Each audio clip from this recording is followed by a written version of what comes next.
Alrighty, chat. Hello, it is me, Kate Egg, and I am back.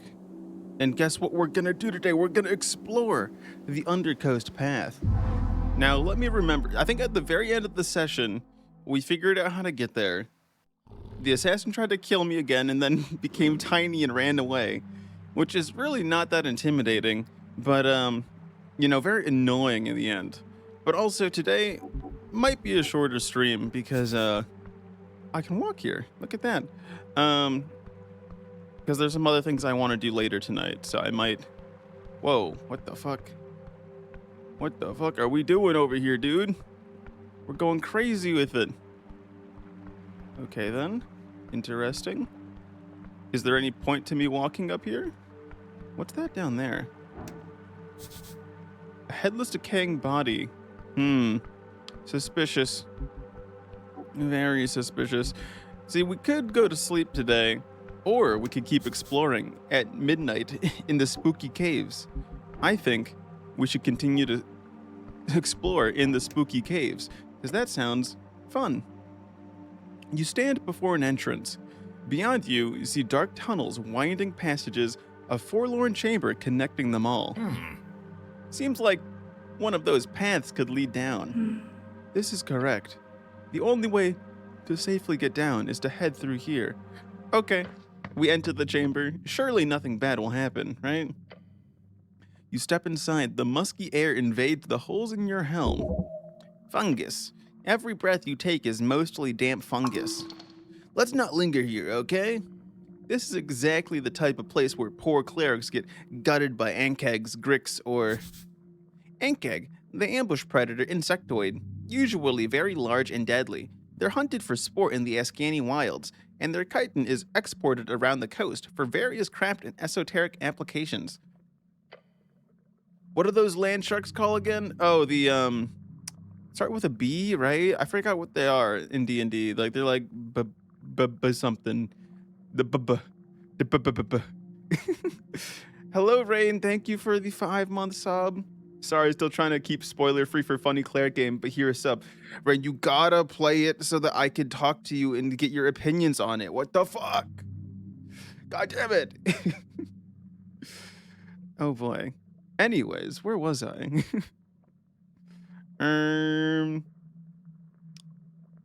Which way should I go? You know what? Let's ask Snell. I'm sure Goblin Boy will know exactly what to do. Do you want me to choose? I've been running behind you this time for the very explicit reason that I assumed you literally would not follow me if I walked in any other direction. That is true. Very good assumption, Snell. You know me so well. Yeah. Now pick a direction. Okay. I want to go through the fallen hallways.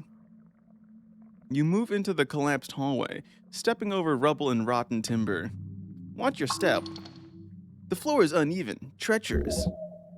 Stone debris everywhere. Ancient construction fallen to ruin. A clicking sound echoes from the walls. Ah, fuck, it's a trap. Ah, fuck. That's what I'm saying, Snell. Move. Trap, master, it's trap. Okay, Meek. Before you can make another sound, the floor gives way beneath a pressure plate.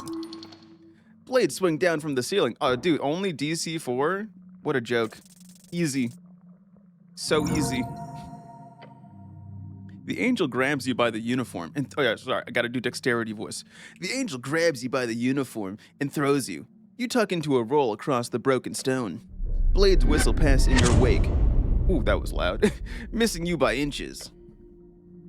Oh shit, that was close. The goblin takes a breath as he, too, managed to move to the side. Now you pick yourself up, breathing hard. The passage ahead is clear now, the trap spent. You find yourself in a low-ceilinged chamber. Water drips from somewhere above.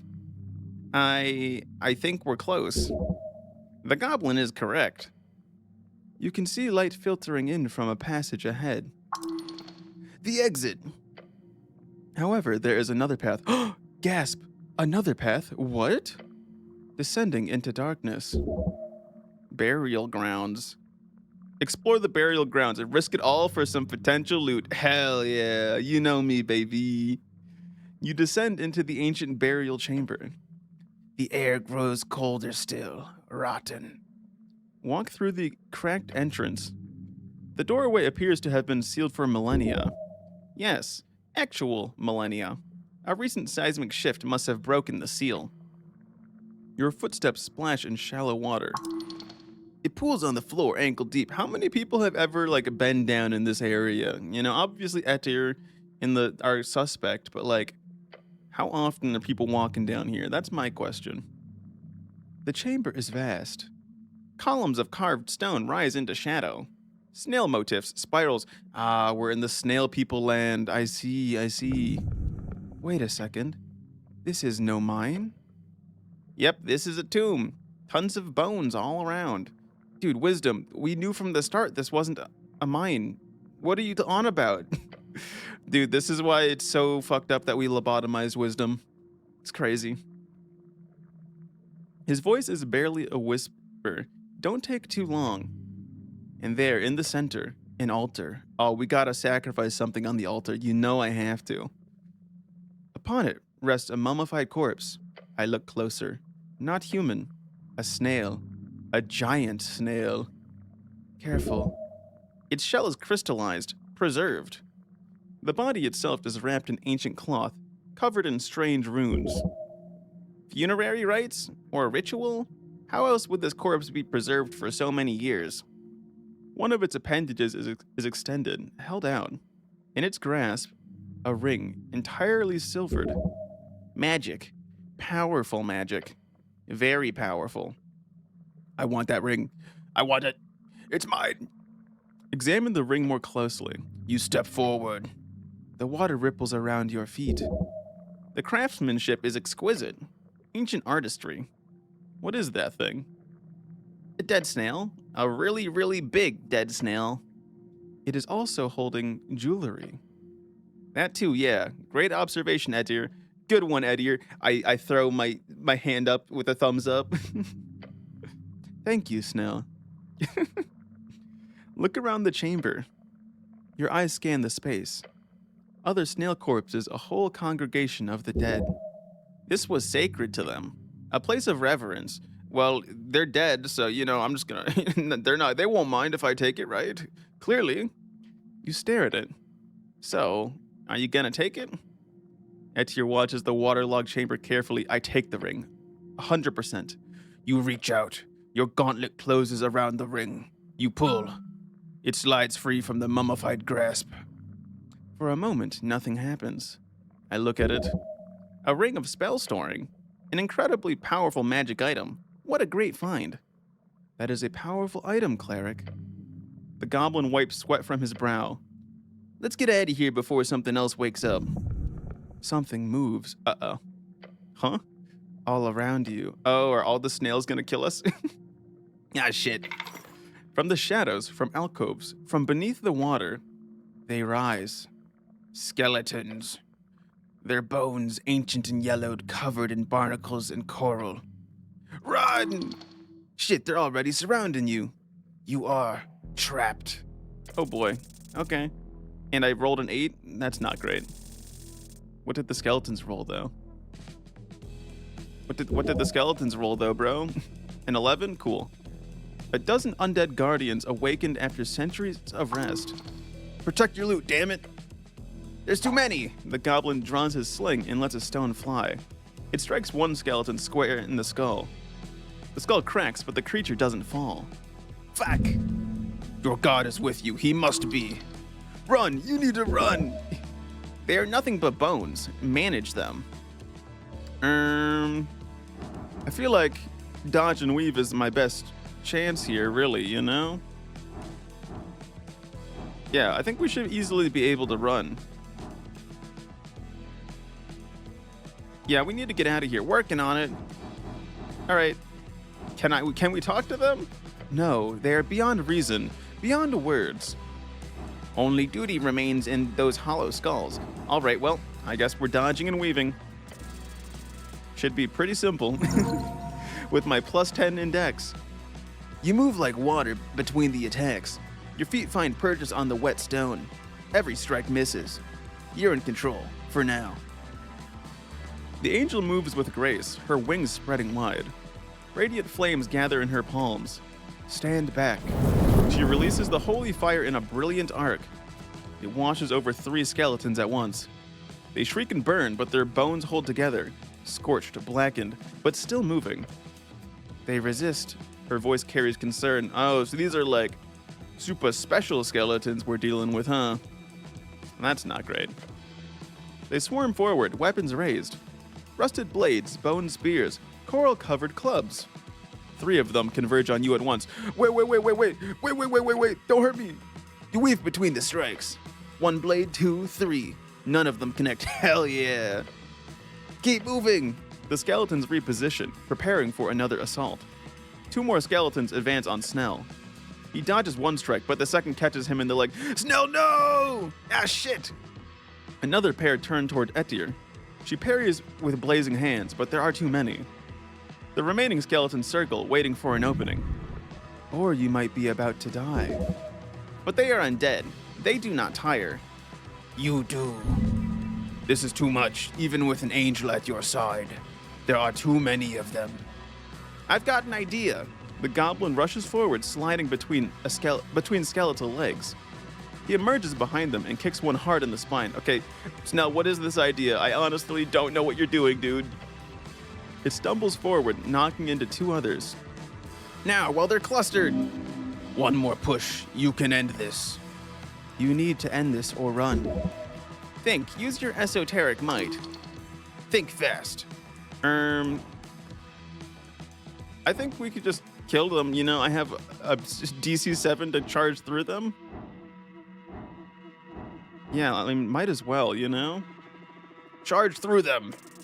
Because I want to stay here and investigate stuff, you know? And we just barely succeeded with the 7. You lower your shoulder and charge. Your armored body crashes into the cluster of skeletons. Bones fly, they scatter like bowling pins. Is there bowling in this world? Probably. 2 of them don't get back up. Yeah!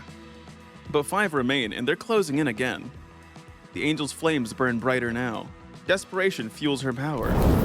She sweeps her blazing hands in a complex, practiced motion. The searing radiance catches multiple skeletons. They stumble, burn, but do not fall. Wait, did the 2... So 2 of... Okay. 2 down. They only have 3. Too many opponents at once. She's breathing hard now. Even angels have limits. We must retreat. The massive undead press... There's only 3 left, though. We could kill them. I believe. Blades from every direction. You take hits. Multiple hits. Uh-oh. Pain. Blood. Etir deflects 2 strikes meant for you with her burning hands, but she takes a blow to her side in the process. Hang on. Run. The angel's voice cuts through the chaos. Fall back now. No, we can fight him, guys. You turn and sprint for the exit. The skeletons give chase, their weapons clattering. But you're faster. Etir brings up the rear, her flames creating a wall of radiant fire behind you. It doesn't stop them, but it slows them. All right, we rush past the threshold. Dude, I wanted to see if we could, like, investigate the burial chamber, bro. Your lungs burn, your wounds scream, but you're alive. The skeletons reach the threshold and stop. They stand at the entrance, weapons raised, but do not pursue further. Bound to their tomb, guardians that cannot leave their post. Keep moving. The goblin limps beside you, clutching his leg. Etir's glow has dimmed. Even she looks exhausted. You survived. Barely. That was intense, gang. Woo! That's one word for it. Suicidal is another. Are you all right, Snow? I'll live, probably. You? I'm fine. I'm feeling great. Liar. But I appreciate the sentiment. Thanks, Etir? Question mark? You are welcome. It has been long since I met so many in battle at once. It was thrilling. I'm gonna be honest, Jan. Angel loses to 5 silly skeletons? What the fuck is this, bro? She sounds real energetic about it. All right, we reach the exit. Your lungs burn, your body aches. But you are alive. And you make your way towards the exit. Behind you, the burial chamber returns to silence. You are emerging at the bottom of the ruins. The labyrinth delivered you down safely. Well, that was something. Nice to be alive. Good navigating. Let's go. So I wonder if I get to do a bajillion things in there every time I go through the labyrinth. Oh, Snell looks up at the looming giant mushrooms all around. Then he tenses up as his arm brushes against one of these sprouting, colorful flowers. You really don't like Oh yeah, he doesn't like mushrooms. I don't see why I would. Especially these giant things. Like, come on, look at them. I mean, bro, it's just mushrooms. Huge mushrooms, big difference. Sure. The goblin then takes a deep breath. These damn mushrooms. Shakes his head. Looks at mushrooms. Shakes hand in air. Damn you, mushrooms. Like that. It's fine. I'm ready. Your angel companion gestured towards the overgrown road, leading down into the mist. This is the Undercoast Path. A trail which leads to the gravity flip and further even still. That deep, we should not travel up. Let us proceed cautiously. Meek has not seen so big dungeon in forever. Hello, Ella. Congratulations on the first. I'm acknowledging your presence. Hello. Hello. Oh boy, how goes it? Reminds Meek of Colony. Colony was in place like this. Oh, so your colony was way beneath the city below then? Yes, or Meek thinks so. Old Colony had many plant, many rocks, wet too. Damn, we love Meek. I fucking love Meek, dude. Now, if I had to, the question is between Snell, Etier, and Meek, who would I want to die the least? Ooh, that's a tough question, you know? Wow. Take egg. I don't know if there's a good one for like you though. If I'm trying to like mess up your name, but it doesn't really work, you know? Miela? That doesn't make sense. That doesn't work. That does describe many parts of the city below, but good to know. Speaking of the city below the city, Mimic, I have a question. Your scarf bunches up. Yes, big angel lady? Did this colony of yours always live in this one place? Or did it ever move up into the city? Oh, Meek does not know for sure, but Meek heard colony before Meek was in big house in Night Dungeon. I see. Then I do believe your colony is the one which the city has hunted for many years. Oh yeah, I remember reading about that. The goblin nods his head to you. You've got one hells of a celebrity cloak around your neck, cleric. You hear the textile around you shiver and shake, some type of laughter. Onward! Meek shall keep watch. Okay, Meek. You watch a documentary called Mummifying Alan. It showed the gory bits horrifying. What is that about? You just like they mummified a modern day person? Can be used to cast spell. What does this say? Ring of Spell Restoring has 5 charges. Well equipped, you may expend charges to cast spells if you do not have any spell slots available. The amount of charges needed is relative to the level of the spell. The ring regains 1d4 charges each rest. Okay. You have no idea how many charges on the ring at any given time. Very confusing. I love that. I love that for me. Isn't that just great? Although I don't really need any of that right now, because I already have like a bajillion incense. The Egyptian mummified a modern guy, including removing all the organs, and it showed this stuff. Well, you know, they're just being true documentary. You know, they're documenting the whole thing. What is this? Something's frozen here. Why is it all like snowy in this one bubble? The blizzard rages around you. Whoa, this is like some type of esoteric event. But Ella, is that gonna the snow globe K? Well, I don't know if it's I wouldn't necessarily. I guess you could like call it that. I wouldn't necessarily say the same thing. I'm gonna shield my eyes. Your goblin companion holds up an arm to protect his vision. Don't stay in this thing too long, cleric. The cold bites at the cracks in your armor, your flesh turning stale. Snell is correct. This temperature is unfortunate for mortal flesh. The angel floats gently amidst the raging snow. He rubs his exposed arms. God damn it, this esoteric bullshit. I'm gonna look around. You squint, barely noticing the thing in front of you amidst frozen moss and ruins.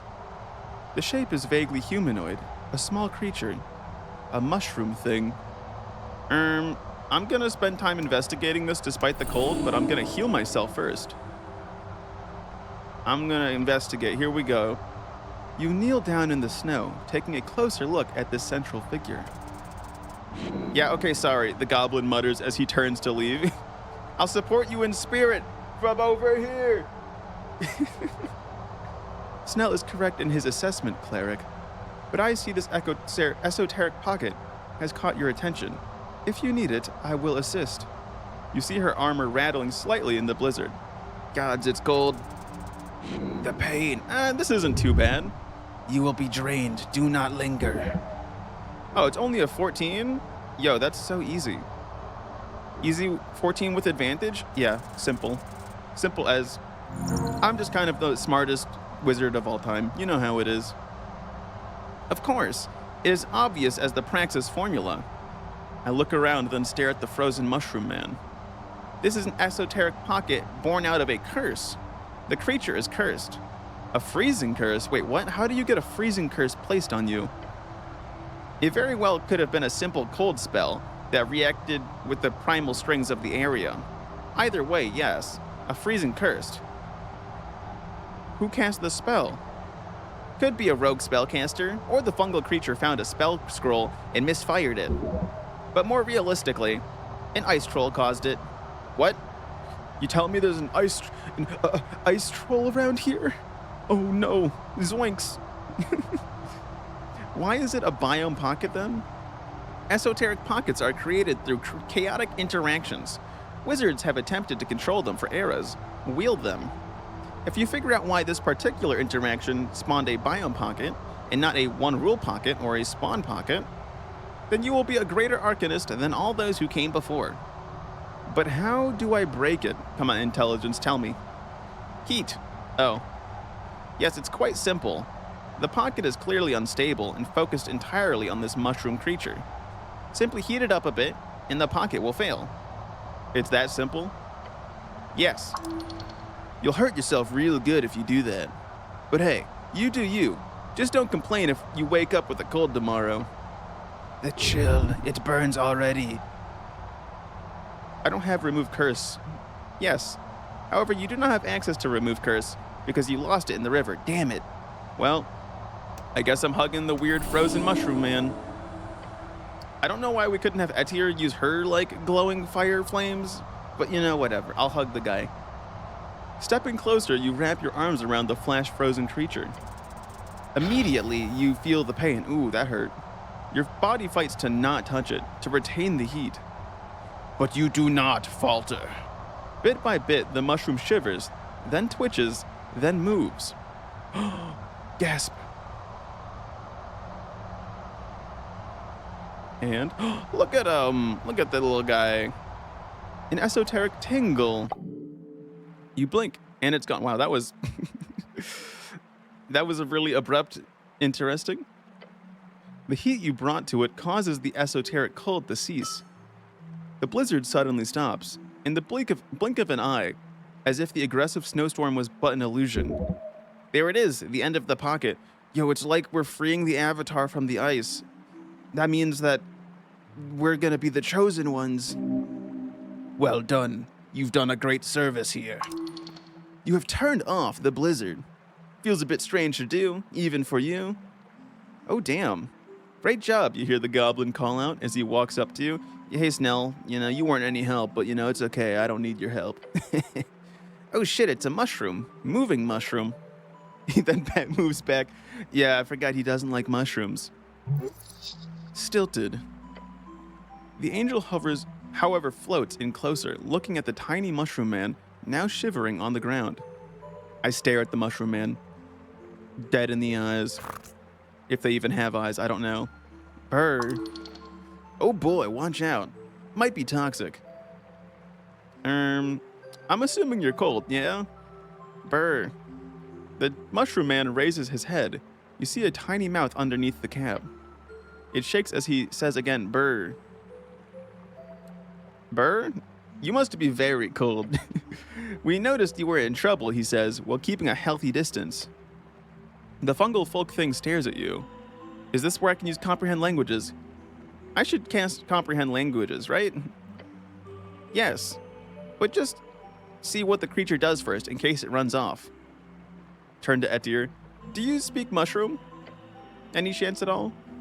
The mushroom man says brr, as Etir floats ever so gently closer. He is afraid, she explains, then places a hand upon your shoulder. There's a gift to be granted, cleric, wizard. It will help. Brr. A gift? What gift? She moves back and does not say anything. Brr. Why can't I want to use comprehend languages. We? The goblin points at you. Sorry, the cleric, you mean wizard, was the one who helped you out. There, you happy? Such a sensitive goblin, really. Oh, right, you're scared of mushrooms. I'm not scared per se, perchance. You cannot just say perchance. The goblin's attempting to act cool. Come on, buddy. You're literally scared of a tiny cap man. I have nothing against fungal folk type people or anything like that. Perchance. Uh-huh. He glances at the mushroom man. You do the talking, okay? He points at the angel. You too. Pull your weight, and so on. The goblin twitches as he realizes he just commanded a powerful celestial to his bidding. Etir nods.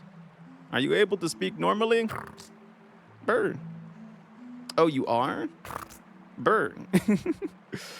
I'm just gonna look at them for a while. Actually, chat, I have to use the bathroom real quick. I should have done this before stream, but I'm a pro tier streamer, so I'm gonna actually just kick off the ads a bit early, so that we get those out of the way, since they're gonna trigger again anyways. So I will see you. Actually, we'll do like half ad, so a minute 30.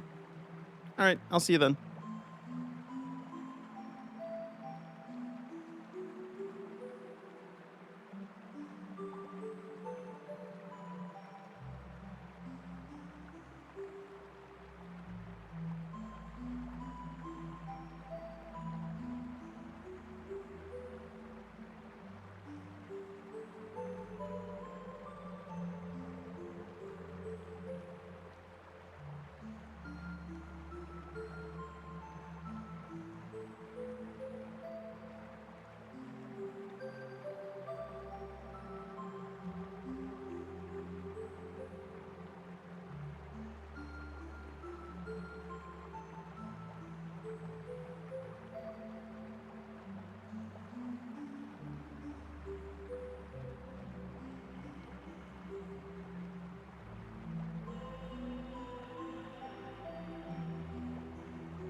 Hello? Well, yeah, Ella, there was another 30 minutes, but now we've like made it so that when the next ad happens, it'll be not nearly as long. You see? In that way, if we only do half, we're not... It's the most efficient, okay? Trust me, bro. I know what I'm talking about. But anyways, chat, here we go. Let's get back to it. I'm just gonna stare at the little mushroom man. Actually, actually, Ella, I should bring out this card. If you're such a pro streamer and you know everything, why haven't you streamed in like 2 weeks? Yeah, that's what I thought. You can't beat me on that. That's what I thought. The mushroom man looks around the still frozen grass until he finds a snow-covered bulb. You have streamed? Have you? I don't believe it. If I didn't see it, it didn't happen. He lifts it up, shaking it clean. As he does, it lights up. Brr. He gives you the tiny item. Ooh, a stone. Nice. You can't stream since you're I'm nursing me right now. That's, you know... But what if you did? You streamed like 2 days ago? I don't believe it. I don't believe it. 1 second, I'm looking it up. I'm looking it up. I'm confirming. I'm confirming.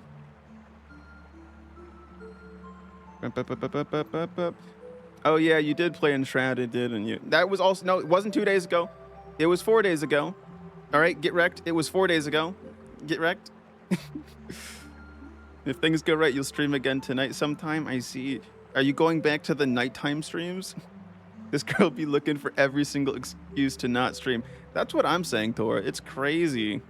You've lost track of your days. Snap out of it. All right, that's my smack sound. He gives you a tiny item. Also, hello, Tora. It is heavy in your hand, despite its small size. If I stream, I can't draw shitposts. Ella, you're like actually like, I don't know how to describe it. It's like a fungus entered your brain and took over. It's like, you know, like The Last of Us creep. That's what happened. It only wants to draw things. Oh my, and Ion stone. Ion? I don't know how to pronounce this. An Ion stone. I'm gonna pronounce IOUN stone. That way I can say IOU. How? It was in the grass. Oh shit, oh shit. This is a very powerful magic item. Bird. Yes, the Ion stone was responsible for this prolonged esoteric pocket. You played Stellaris for 13 hours yesterday by accident. Not my fault. I don't think that's how that works, Ella. I don't think it can't be... I don't think it cannot be your fault there. Thank you? Also, 1 sec. I gotta take off my headset real quick. I'm gonna readjust some things because it's all fucked up. Hopefully that doesn't fuck up my, my audio setup. Nope, it didn't. Cool. The little mushroom man then waddles past you, walking away from the still frosty area. All right, bye. He seems to walk around the corner into the nearby ruins. Your angel companion sends you a quick message. He said, "See you around." Okay, cool. See you around, little mushroom dude.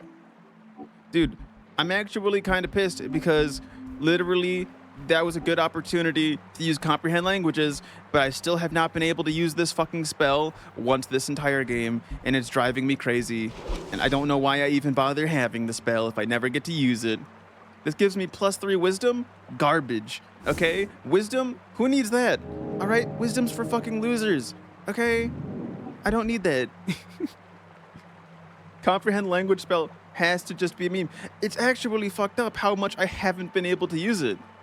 You would think there's like a bajillion places when we're investigating like ancient ruins or talking to weird mushroom men or other things. But no, I never get to use it ever, and it's pissing me off. DM, please give me opportunity to use comprehend languages. They're pretty, please. Take this shield. Anything I can do with it? No. All right, well, I'll take it. Nope, there's a thing over here. An ancient shrine. Good enough. Oh, I can do my my spells. Let's go prepare some spells. As I go prepare every single spell known to man. Boom, boom, boom, boom, boom, boom, boom, boom, boom. I don't actually know my maximum spell preparation I can do because I simply have so much intelligence that I can just have like a bajillion. It's kind of insane. Is this the same mushroom man, or is that someone new? A belt pouch. I want that. Give it to me. Money. Money. Whoa, skeleton just sitting cross-legged, just chilling? What's that all about? The fuck? Give me more mushrooms, please. A long mushroom. What's going on with this one? More mushroom. All right, I talked to the fungus boy. Hello, fungus boy. Burr. I behold the burr.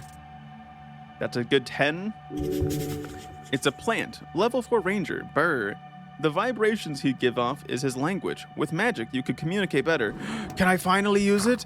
Am I finally gonna be allowed to use comprehend languages? Please? The mushroom man greets you with a slight tilt of his large cap. It then rattles out a quiet noise from its mouth. Because, chat, you gotta understand, the reason it's driving me crazy is I've had comprehend languages for like so fucking long. And I haven't been able to use it. Well, Snell keeps his distance. Brr. Yes! Yes! Yes, chat, finally! We can use comprehend languages! It actually is a purpose! It has a purpose! Oh my god. Who would have thought? Holy shit, after all this time. It's crazy. The twitching and rattling coming out of his mouth gradually morphs into something else, more tangible. A word. Sup. Wow. That's what this is what I comprehended languages for. Great, the spell worked. I saw, spell. You are good at stringular manipulation. The words are slightly garbled through the magic. You must get better at this. I am Coloronomoroso. Nah, I'm just gonna call you Burr. I'm sorry, can you repeat that? You are unsure if this is the spell or simply a fungal thing. He shakes his head. You may call me Burr, that is what meatwalkers like yourself say. Although, I would be little different from me calling you Chushu, for that is what your speech sounds like to me. But it is convenient. We do not parley with you often, so a name based on the sound will do. I think I got the spell working now. Perhaps. Sorry, I ramble. I want to thank you for saving me from the curse of Gurgalash. Uh-oh, not Gurgalash. I owe you my life. Yes, you do. Feel proud. I'll just say no problem. I will gladly assist you in any way. Can you tell me about Gurgalash? That sounds a little bit concerning. Gurgalash, the Aska King. A horrid word, a curse word. He is a bane upon the shadowy depths, the murky fungal valley that is my home. A beast with no care for balance or primal love. You seem to hold a grudge here. He is the worst. For decades he has roamed the great tunnel for its splits, taking what he wants, as all trolls do. A troll? Yes. Across the river. Well, that's bad. He nods his cap several times. The troll spreads his frozen curse wherever he goes. Fortune favors us, for he is without his tribe, but once he was driven from the surface. Oh, he was driven from the surface. Oh, from when Earth got here. By one of your people, yes. Do not worry.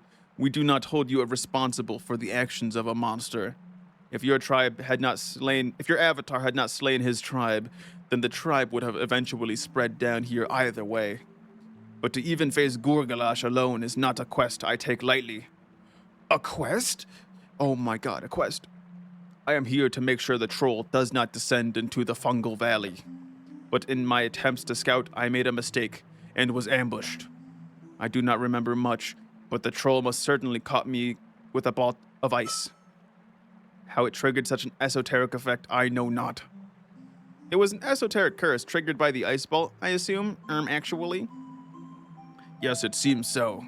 It could be as such that the Eon Stone was involved. I am not sure. They are known to cause all manner of trouble when involved in esoteric situations. Where did he come from? The surface long ago. Before my time, or the time of my spawners. You would know more than me, surely. He was the king of your land once upon a time. My god killed all of his kind, or at least that's what I assumed. One remains, hopefully not more. Okay. I guess we're just cool with killing all the trolls, and surely this troll's gonna end up being like a totally bad person and not like gonna be super chill when we find them. We'll find out. We must vanquish this troll! The mushroom man looks around nervously. That would be beyond my dreams, friend. If you do that, your name will be written on the walls of the valley itself. Good. You should all know the name Ragan Wizard King. Wizard King? Okay. The folk of the valley will remember such bravery. What are you voting in the election? I know you were frozen for God knows how long, but what are you voting? Election? Yeah. I have heard of it. Wait, what? It seems like a way to abstract the common consensus of a core crevice. So you telling me you got frozen like yesterday and not like 10 years ago? That is so confusing. So that a larger collection of people can feel involved in the direction of a tribe of such size that personal relations between the leader and the followers cannot be had. Yeah, indeed, it's mostly about organizational efficiency in systems that grow too complex. The mushroom man tips his calf. I'm apolitical, by the way. Okay. I am not sure of the implication of this. He must be having trouble parsing information, sadly. Would be cool to have some more fresh folk like him in the city. Bet they'd make pretty good servants, I bet. You should also vote. Everyone should vote. That's okay. You're not a citizen of Norvik, so it doesn't matter. Doesn't matter, I understand. Good. Do you know Nessun? Yes, I know her well. We worked together at a time down on the Undercoast. Oh. She is a lovely woman and a great druid. I owe her a lot. Okay, so it's like this guy's actually from recent times. Bro, you're telling me you're not gonna have the frozen creature be from like ancient times? That's kind of a letdown in a way, you know? I feel like the frozen thing has to be like really old. That's just my brain. That's what my brain tells me. You live down here? No, or perhaps yes for now. My quest has brought me far, but I will eventually return to the Fungal Valley. But I do not wish to permanently live here in Upper Hollow Ridge. It is a landscape filled with far too many horrors for my taste. So this is Upper Hollow Ridge.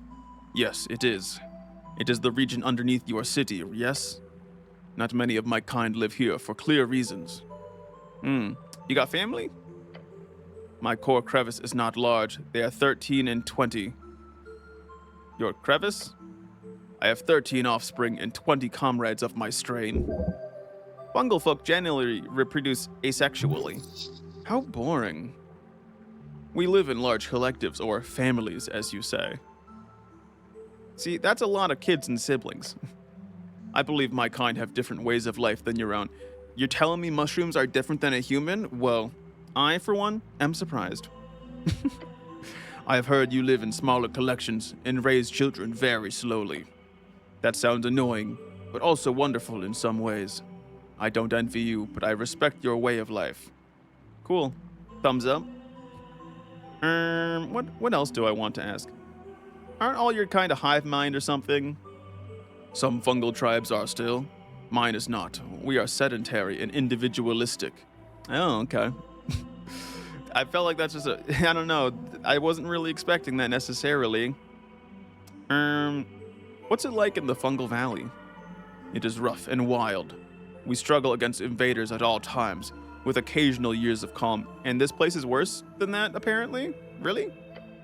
Other fungal tribes can be problematic, especially those with the more warring ideologies. We are more peaceful in comparison.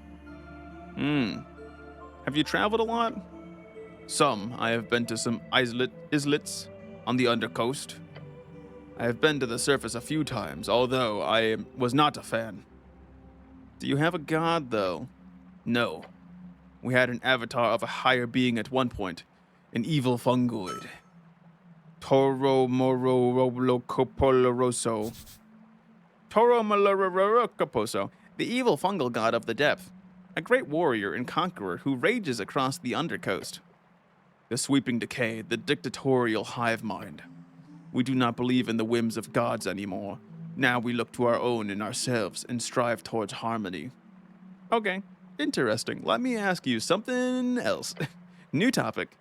Except, that's all my topics. Goodbye. Okie dokes, let me go. I'm gonna eat some thingies. I'm gonna put on some Ilmian ointment so I heal. And I'm not horrifically injured. That would be nice, don't you think? I think having 2 level 1 spell slots is ideal, in my opinion. So that is what we will do. Surely nothing else bad can happen down here, right? Right, guys? Surely nothing bad would ever happen. Never, ever, ever. So far, it's pretty chill. Oh, wait, can I talk to Editor down here? I probably should. Let's see. You approach the angel. What is the matter, cleric? How many times have you been down here?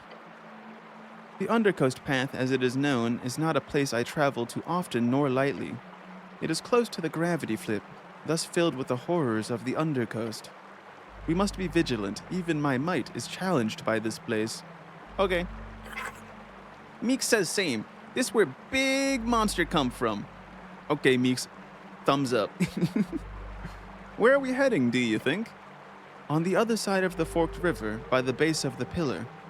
There we will find the old prison of the Tulin cattle. There you will find answers. Okay. I know you're not helping out on behalf of Darrow, so why then? I assumed my intentions were clear, cleric, wizard. I am here to help. Out of the goodness of your heart? Hardly. I am invested in your methods. I see your survival of these dangerous grounds as a positive. Positive for you? If I am lucky, that could be the case. What I want is, I want. Her voice stops for a moment. She then says, I want to learn something about humanity. My intuition tells me this path could lead me to such a case. I could teach you a lot about humans. I'm a human myself, on my mother's side. Are you a half-breed? Solid question. My father was also a human, which is why I know a lot about it. I see. We will see if my assistance will be in any way revelatory. Her help is sorely needed. Hey, it's nice to have an angel on your shoulder, especially one that doesn't nag at you. Weird, she's a bit confused, trying to act cool, kind of. How long have you been living in the guard tower? Not long, only 5 years. Relatively speaking, her lifetime, it would be a short duration. That's like a quarter of my lifetime. I don't live 20 years. What? That's a very long time. In your eyes, I can understand that assessment. Over the course of my slightly longer service to the city, this has been my first static quarters. Since I do not require rest, I would previously keep all my belongings in archives at my then office at the Tolstad Sergeantry. It is located beyond Darrow House. However, my presence was not appreciated over time. Several Earthguard members reported me as a disturbance. The same issue arose during my time at the palace. As such, I was eventually granted the guard tower. It was procured by the magistrate in order to deal with these issues. Why would they complain? It'd be awesome to have an angel around for protection. I assume they were afraid of you? I'm gonna guess that. It seems that could be the case, yes. The reports called me a potential esoteric danger, foreign agitator, as well as overall difficult to work with. I was not given a chance to argue with these reports, and as such, my only option was to agree. Well, that's shitty. Earthguard politicking always is. Yes, in the days of Earth, there was another level of respect to be had. That I miss. Understandable, but also don't look back. Look forward, baby. Her eyes take in your words, even with her body language cold and distant. Then she says, in that monotone telepathic voice, what else, cleric? That's all. Snell, you got anything to say? You approach your companion. Let's get on with it. You ever been this deep before? No, almost, but no. I once joined a scouting squad to the lower end of the below, but we never went anywhere near this whole, He glances at the mushrooms, these more primal parts. For good reasons. People die in places like these all the time, so let's not stick around too long. Okay. Why are you scared of mushrooms? You gotta tell me. I'm not. But the mushroom lady said you were. He takes a deep breath. Okay, fine. I don't like them. They're freaky and mushy and smell like mold. Just plain don't like them. Seeing him this candid is weird.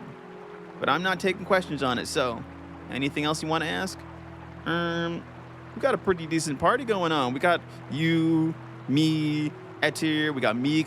We got a good 4 squad. If we get a 5th one, we can get a whole 5-man band. A party, she repeats the phrase in your mind. Yeah, it's a hoot. Meek is in party too. That's right, Meek. You are in the party. Damn right. Ah, shit. Snell jolts as the mimic appears around your neck.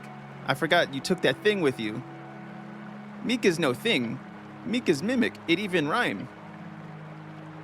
The goblin squints at your talking. I don't think that rhymed, Meek, but don't worry about it.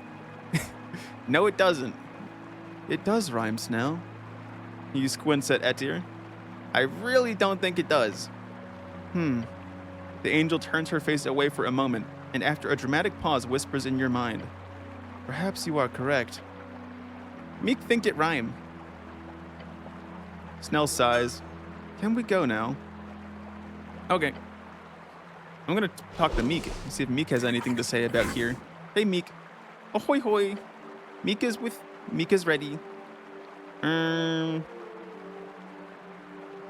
think I already asked Meek all those questions before, so nothing new. I can't talk to the sword anymore, I think, which is a real shame. I would have loved to have another talking piece of clothing, or I guess equipment. And then that would round out the 5-man band, you know? It would have been perfect.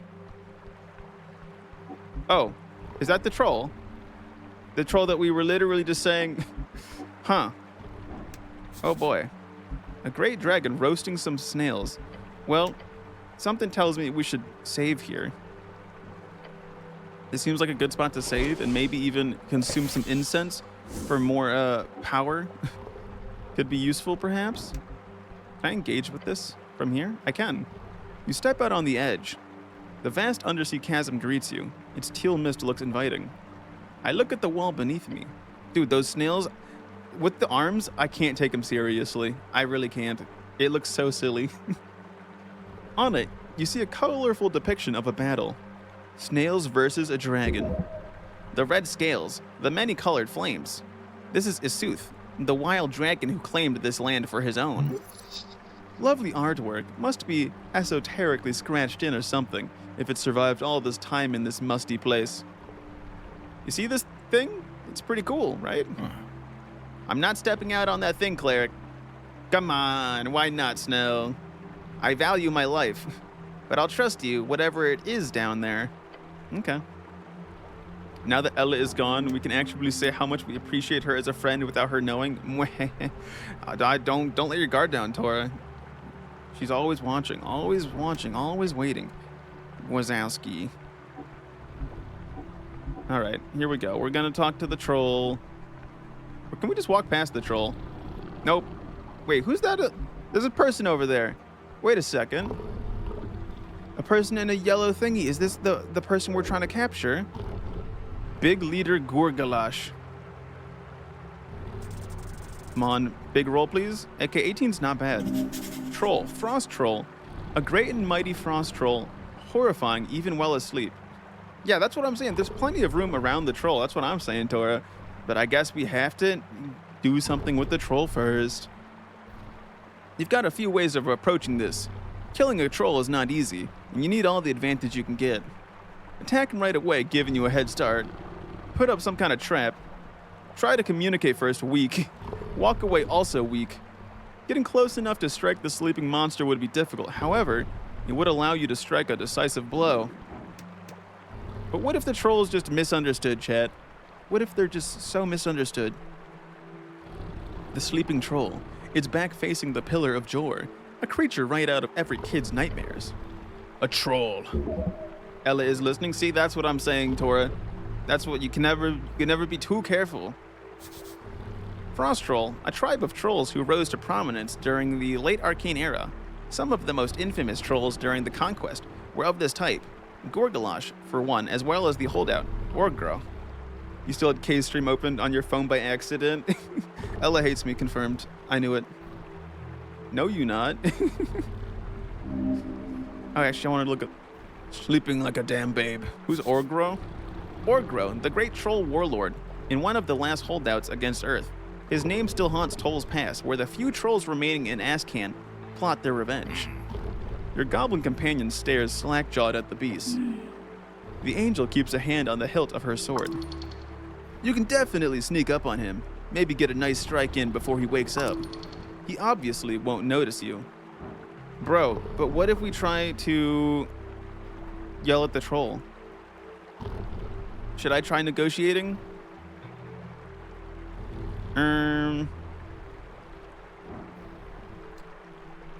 How do I ambush a troll? Opportunist, eh? You need to get closer to do any proper damage. You will succeed in this. You must. But what if I just negotiate first? What if okay, I'll sneak closer first, right? And then maybe we negotiate or stab. One step after another, you carefully wandered up to the hulking beast. Hey, here's an idea. Just a sneaky little thought. You know that movable rod you've carried around for some time now and not really used for anything? Put it on its foot, like underneath. Dastardly and esoterically correct, it will function as a wonderful trap. Wait, what would that do? I think it would attach it to the foot of the troll. Anyways, it's ad time, so I'm gonna think real hard about what I want to do while we're in ads. See you in about a minute. Okay.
Alright, that should be over soon. Alright, chat. Alright, ads are over. But chat, here's the thing. Underline means great risk, great rewards. I'm tempted to negotiate. I think I might get a great reward if I speak to the troll, you know, one-on-one, mano-y-mano. So good morning, troll. The troll slowly opens its horrifying eyes and turns to you. Kver? Kavath?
All right, let's give this another shot. Up there we go. All right, I had to just restart my software. Don't you just love turning it off and on again? Anyways, duck, hide, run. Kava! He looks calm and steady. Wisdom, I don't think he's calm and steady. Oh wait, did my VTube studio get all fucked though? 1 second. We might have to disappear for a second, chat. Ah! I've been sent into the abyss. Oh, what is that one doing that over there? What the heck? 1 second. Do that, and then it should go away. There we go. Very nice. Everything is fine. Everything is fine and perfectly okay. There we go. That's more like it. All right, now back to possibly getting murdered by a troll. Let him know you're here to kill him in a polite way. I said, good morning, troll. The troll looks at you like he can't believe his eyes. Oh. Oh boy. Okay. Okay, yeah. Wow, fuck. Just destroy this insect. A cleric. Oh, I have waited so long. He roars. Long to crush one of his little soldiers. Oh. Yeah, he really wants to kill you. Shit. Okay, maybe I made a bit of a mistake. Not pulling a trap on him, Maybe I should have done that. Your goblin companion is already acting. He loads a stone into a sling and shoots it, already breathing heavily. It crunches into the troll's kneecap, blowing the skin off and causing him to waver. The angel holds her blade above her head and puts her offhand in front of her. Troll! Her voice is carried in a loud telepathic wave, attracting his attention. A dazzling burst of light pops from her fingers as the troll turns his head. He winces and covers his eyes with both hands. You have awoken King Gurgalash, quake, wretch. For your doom is come. Uh-oh. He pulls back a giant leg, then kicks it forward with another roar. Ow. Nails piercing like a wave of spears. But you try your best to shake off the impact, but damn. Are you hiding in that piece of wood? Do not question the bucket beast. How dare he insult my bucket? What the fuck? Earth destroyed nearly all the trolls in the realm. This Gurgalash reigned as the last king of Askani, alongside Jotamil, Bergsdottir. I guess there is a reason for the troll to kind of hate me. I should have thought of that, Besides just wanting me to die in general because of troll and stuff, To think he has been alive all this time. How pathetic. You stand tall in front of the troll. Act now. Astonishingly foolish. You cannot defeat a troll with brute force alone. Sorcery was invented for moments like these. Your flesh is shaking. Fear in your limbs. Okay, this clearly got off to a bad start. Let's try to calm things down. I'm gonna try and convince him I'm just here to talk. Alright, I'm just here to talk, dude. Here we go. The troll is blinded. Plus, troll got kneecapped. Oh, so because fucking Snell hit them, it's gonna make it harder to do. Oh, because literally both of them acted before the troll. It's gonna be harder to do. Well, that's not good. But I'm gonna try it anyways, baby. And we fucked up. Uh-oh. I'm gonna die. Ragged wants to ask question. He throws his head back and bellows in response. Shit. This fight is heating up. Focus, focus. The angel sent a message to Snell, motioning at her many eyes. Interesting. You wonder what that could mean. Snell tosses his hair out of his eyes and looks up at Gurgalash's face. With sweat flying off his brow, his lightning-fast sling, the goblin fires a shot at the troll's face. It hits his left eye with a loud smack. There we go, direct hit! The troll roars in pain and anger. Yes! The angel brandishes her sword, leaps, and swipes at the troll's neck. But the troll has recovered from Etir's blinding attack. Oh shit, he's gonna... Inhumanly fast, the troll twists, grabbing her out of the air and slams her full length into the ground. It's hopeless. We're all gonna die. Panic. Time to panic. Your weak stomach betrays you, twisting and squirming. The goblin looks over at you angrily. Shut up and fight! Oh no, no, no. Etir is on her back, crushed against the ancient stone. Is she okay? The troll leans forward, hate in his eyes. He swipes at you with jagged claws at a manic pace, belying his size. It tears your flesh into bloody strips. Ha! Blood is drawn. I will mangle your corpse, filthy cleric. Focus. Consider your best options. What about a non-violent way to end this? You know, I could figure it out, right? Nat 20, baby. It's as simple as that. As you see into the troll's rage-filled behavior, you come to a basic yet vital realization. Earth. That is where his anger is directed. But its origin? Fear. You can use this fear of Earth to your advantage. If you successfully impersonate Earth himself, then perhaps this can be resolved quickly. Possible paths are closing off in this fight. Soon it'll be all or nothing. I should really heal myself. 1 second. I'm gonna do that. 1 hit point, really? That's so bad. We're cooked. We're cooked, gang. Is there anything else I can do to not die? I don't know. The goblin sits at a safe distance and launches another stone at the troll. It smacks him in the face this time, just to the side of his other eye. You insolent pests! The angel uses her sword to hoist herself up from her spot in the dirt. She moves forward in a disciplined advance, swinging her sword precisely along invisible lines drilled into her over millennia. Her swipes come to cut at the troll's leg. The kingly beast roars in response, swatting wildly at both you and Etir. Etir, no! The troll reaches towards you with one hand. Oh, I'm so dead. Oh shit, no it's not. It's a feint! Master, look up! Meek, you always tell me right before I'm about to get fucked up. You notice too late the beast moving forward. His foot is coming at you, fast as a missile. Oh no. It comes down on you like a hammer on an anvil. You cannot resist this force. I'm gonna try to not be flattened. The rough underside crushes your entire being in an instant. You cannot do anything. It is an impossible weight. And you get crushed under the ancient stone. I failed? Again, yes. Another sacrifice for the pavement on the gravel road 30 feet down the lane. Blood pooling into the gutters, people forming a crowd all around. A spectacle of human achievement, a fight against the most fearsome beasts of Ascani. Ended in an instant. You saw when it happened, when the troll awoke from mud and stone, when its claws clashed against the thatched roof of the neighboring hovel. Father was not the first to grab a pike. He was not the last. He was one of many brave men. I remember the sound. Oh, we got killed. Had like a troll attack in our home village. The sound of dads' bones being crushed. I remember all of it. You were there for it all. The sight etched into the inside of your eyelids. Oh, gotta sneeze 1 sec. There we go. The sight of humanity being snuffed out by those wretched creatures, each deserving of complete annihilation on the gravel road 30 feet down the lane. Mother did not speak with you about it, not once. I never asked. You never asked. That is what a man does. He grabs a pike and goes to face the roaring troll. He gets his bones embedded into the pavement. Over and over and over again.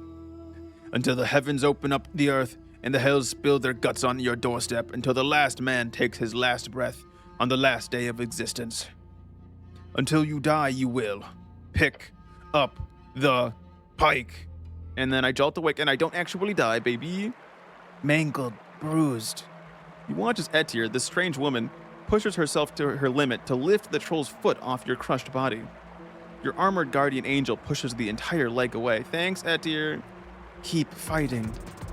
Dying up. I might die anyways. Oh, never mind. Nat 20, baby. The familiar scent wafts near you. Musk, death, life, life, death. Spores. I look to the side. Not far away, you see the mushroom man. He is waving his staff, spores surrounding him in a thick cloud. You feel as your drumbeat of blood, slow and frail, becomes the sturdy rhythm of a march again. Green suffuses you. Ooh, Pog? Your bones are mending. A healing spell cast through the primal. Yes, this might actually give you a chance. Now get up. A risky, heroic effort. It's like a magazine tale, damn. I get up.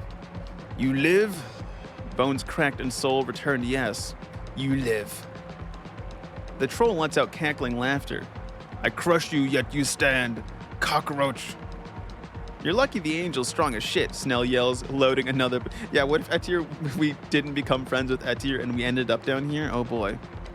Now keep fighting, we can take him. It is time.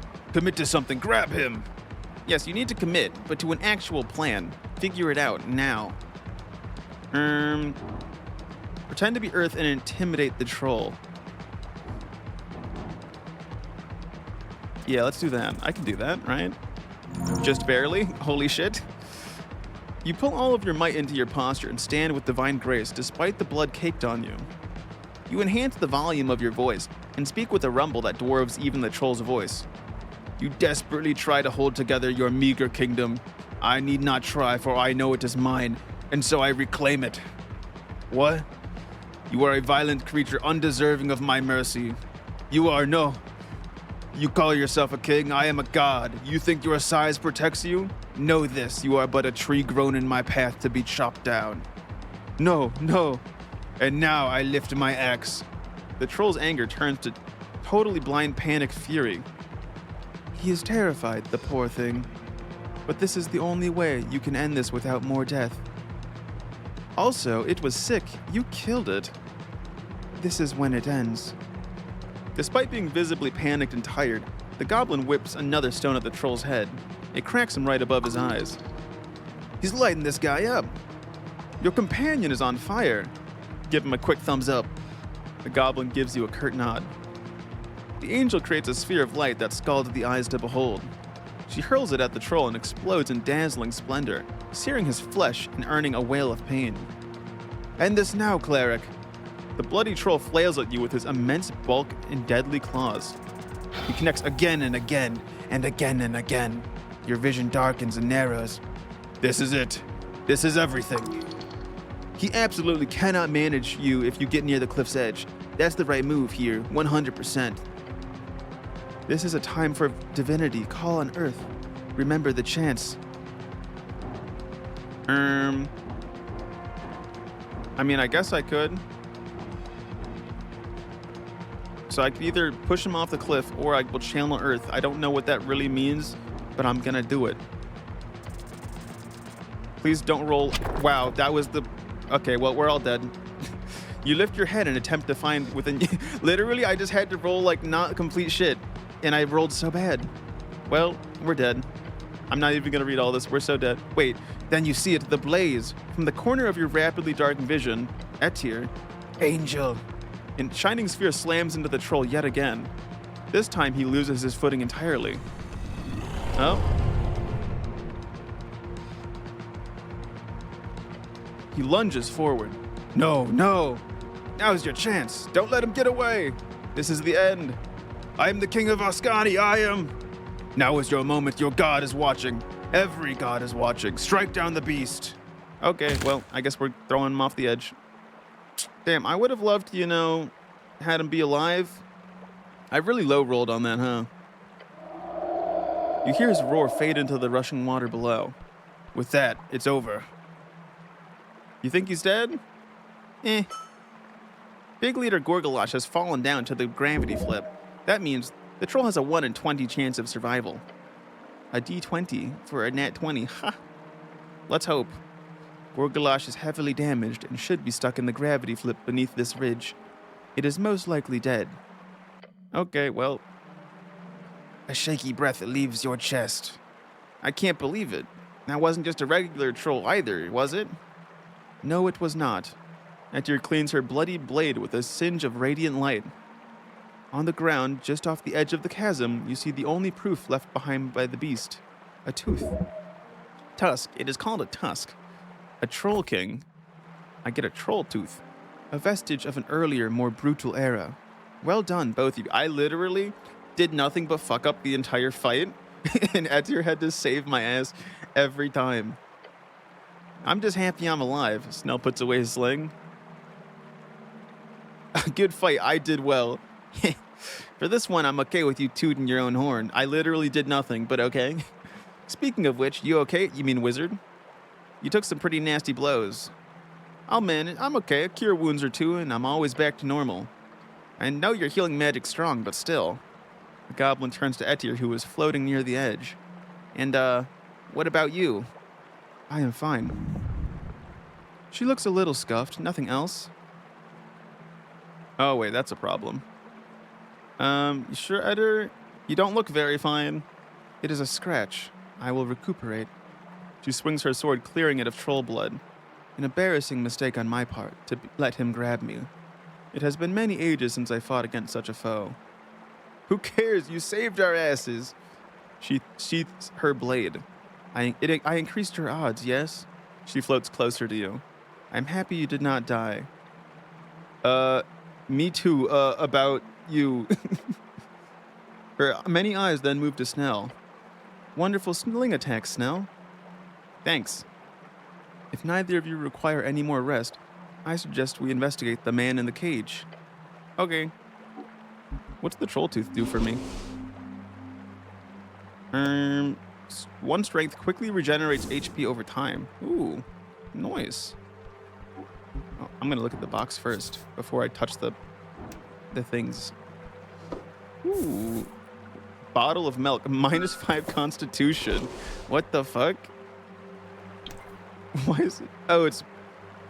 Wait, it's a permanent +1 strength, or is it just like a? I can wear it. I mean, I'm just gonna consume it.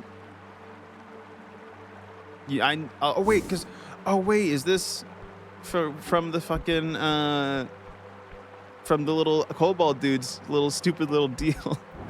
I'm gonna touch this first before I talk to the man in here. The pillar of Jor towers before you. It whispers to you unintelligibly. I touch the mossy pillar. You place your palm against the damp and soft surface. Yes. There is a sentience inside. The strings are connected with something beyond. It is easier to make out down here. It appears the esoteric power grows more intense the further down you go. Logically, this could indicate there is a central point somewhere within the undercoast where the power is at a climax. Unfortunately, you cannot reach so deep. No one probably can. However, you could try to reason with the sentience if you so desire. It could prove useful. Yo, I only have to do a DC 5? Pog? Easy. Now with the pillars so far beneath, I was really worried this was going to be a wisdom check, but thank God it was intelligence. Now with the pillars so far beneath your dear decaying city, the voices are loud. You know damn well what they are. Only a fool would ignore it. The unreasonable assessment of death. What? Press your palm hard against the surface. Many have written about the pillars of Jor. Modern scholars talk about them as nothing but relics of the Gate War, engaged themselves to other worlds, the worlds we all came from. However, Arcanus knew better. While it is not common knowledge and most would consider it nothing but an esoteric conspiracy, the great men of Old Dimenor understood the pillar. They knew they are gates. Gates to where? The other worlds of the other gods? Dormant gates. But these whispers beyond are not some alien mind attempting to converse. No, it is but the mindless chattering of souls. Souls of our dead. They are finding their way into these dormant gates. Why? You cannot tell. But that is what the screams are. The yelling of the dead. Oh. Ooh, that's not very pleasant. How horrific. Yes. Yes, it is. But this is as far as you go. You understand little about this esoteric relic of the Gate era. Except the souls. You feel the dead inside. Oh. Yes, something to analyze at a later date. For now, having discovered these many levels of the pillar, you feel confident in traversing the paths between them. You have unlocked fast travel between the levels of the Pillar of Joy. Oh, sick. Hog. It's good to know I have secured these paths now. Secured. For the moment, yes. Remember, any part of the city below which is not continuously inhabited and tamed will eventually be reclaimed. Reclaimed and scattered. I feel a connection. It is not eerie, nor is it strange. It is but a familiar scent. One you cannot place one that is at the tip of your tongue, at the... You don't quite get it. It's okay, Wisdom. You could try again next time. Right. Remember to feel as much as you think. The esoteric is not something to be only detailed on paper. It is a wild thing to be lured and to be loved. Okay. This thing sure is way more active than I'd imagined, considering it's just sticking out at the center of the city. A shift might be happening, but that is not for you to investigate. Not now. Okay. Yes. In time, it will be more important. For now, you will do as all others do when it comes to these pillars. Leave them alone. Okay. Did I unlock any new things to think about? I did. Ooh. The Esoteric Ebb. Name of the game. Delve deep, sought far. Seen within, watched without. The Pillar of Jor, an ancient bulwark, its gate rising beyond. Yeah, I got pretty deep down to figure this thing out. As it continues far, far below, you step out of the way, making it clearer to you. Or each step of the way making it clearer to you. How little they matter, these vestiges of the maker of your world. They are but esoteric rock which sits until something changes. This isn't making things much clearer, to be honest. That is okay. Remember the words, the ones written upon the soft tissue at the back of your head. What? Feel the esoteric sway it. To tame it in hubris and pride will always result in tragedy. A fool's talk. You are a genius at work. This investigation has led one step closer to the illustrious title you seek. String Master. Ooh. No. The magic must be wielded in attunement with the divine, nothing else. Listen to the voice of God. It shan't lead you astray. That's not the voice you heard, buddy.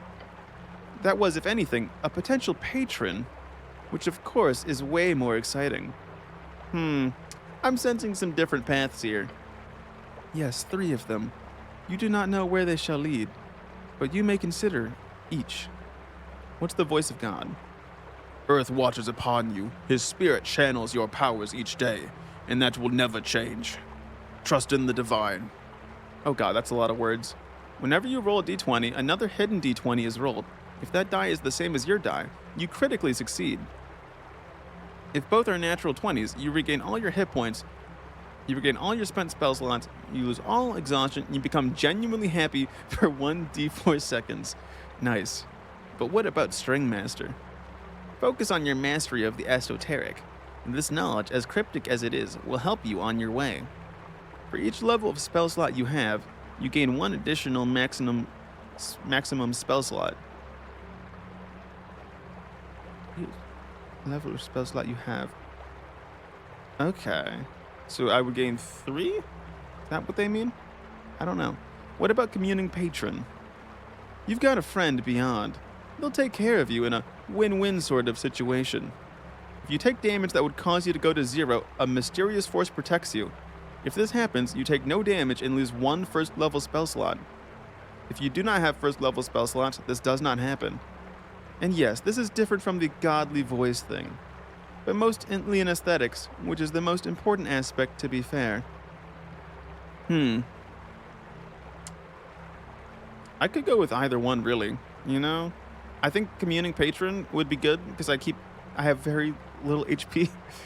I think we're gonna go with that, honestly, because I don't need more spell slots. I'm ready to make a decision. Well, I'd like Communing Patron. You'll be very popular. Just remember to keep your guard up. I sense the pillar and move on. Alright. Do I want to swap out any of my Money Tonks, God Emperor, Wizard? I'm gonna be honest, most of my offensive spells have been useless. So I might get rid of God Emperor, Wizard. Or maybe we get rid of Lady Fair. I think we get rid of Lady Fair. Where is that? Here. Forgo. Goodbye. I'll take the Communing Patron, please and thank you. And now, I am going to become a Wizard Warlock. The most powerful Warlock you have ever seen. Surely. Alright, let's talk to this bozo. This looks like must be the guy from above, right? That we came down here for. As you approach the cage, you hear a faint voice inside. Ahem. Won't you help? Yes, Frank, son of Frank. Won't you help me out here, good fellow? On the ground, you see a key. Hey, troll dropped it. It's for the cage, of course. Yes, it must have fallen off the troll during the fight. You could probably ask for some type of reward in a scenario like this. Who are you? Currently, I'm but a man in need of a great savior. What do you know about the tea shop? Look, I'll be very happy to answer any questions you've got, but please. You hear him banging on the bars? I'll be much more talkative with my freedoms in order. And what do I get in return? Because I don't like you, bud. Eternal gratitude and a lifelong friend? What kind of friend? Oh, the very rich kind. I might currently just be a prisoner of war or something like a kidnapping victim, but if I have my coffers to summon... You said the magic words. Time to save the guy. Okay. I open the door. As it opens, you watch a well-dressed and surprisingly not-so-scuffed man step out. Ah, yes, this is the feeling. Prince Meriadoc Moonwatch. Wait a second. I remember the name Moonwatch. I don't remember where. But does that mean this is the Free Strider guy? Is that, Freedom. The sweetest nectar of any band. Yeah, this guy. He's got style written all over him. That sure is a Free Strider. This is Merchant Prince. Specifically, the Moonwatch heir. You have heard of him. Are you Meriadoc Moonwatch? The one and only. The fancy Free Strider flashes you a series of pearly white teeth. Allow me to properly introduce myself. He bows deeply. Hola, esan salve amise. That's a lot of words. Says hello and greetings. He bows forward in a deep performative motion. My name is Meriadoc Moonwatch, great merchant prince of reeds. Pleasure to make your acquaintance, and quite honestly, a much bigger pleasure to be rescued by you. He looks to the goblin and immediately holds out a hand, presenting his palm. You must be a local tribe member. Great to meet you. He looks at the hand for a beat too long. Oh, the goblin did not like the tone of that. Technically, yes, he shakes the human's hand. I'm Snell. Ha! Snell knows that's not a handshake. Love it. Ah, of course, Meriadoc says, returning a limp shake. Ha, yes, you're not supposed to shake. That's a Free Strider thing. They just show their palms to people. And you must be the city angel I've heard so much about. He bows his head before your celestial companion, Zindobri. Yes, to you too, although I'll admit I've only picked up a few words of celestial during my travels in Divinitorum. I've heard about you, Reedsian author, right? That's it. He lifts his head even higher to proclaim a single question. And who might you be? I'm a great wizard, thank you very much. Ah, not the Arcanist kind, right? Maybe. He shakes his head. Actually, don't answer that, just, love it. He claps his hand together. You, my good fellow, have just saved a top-ranking member of the Free Strider Revolution. So now, let us get down to business. What can a son of Free Thazen help with anything you need?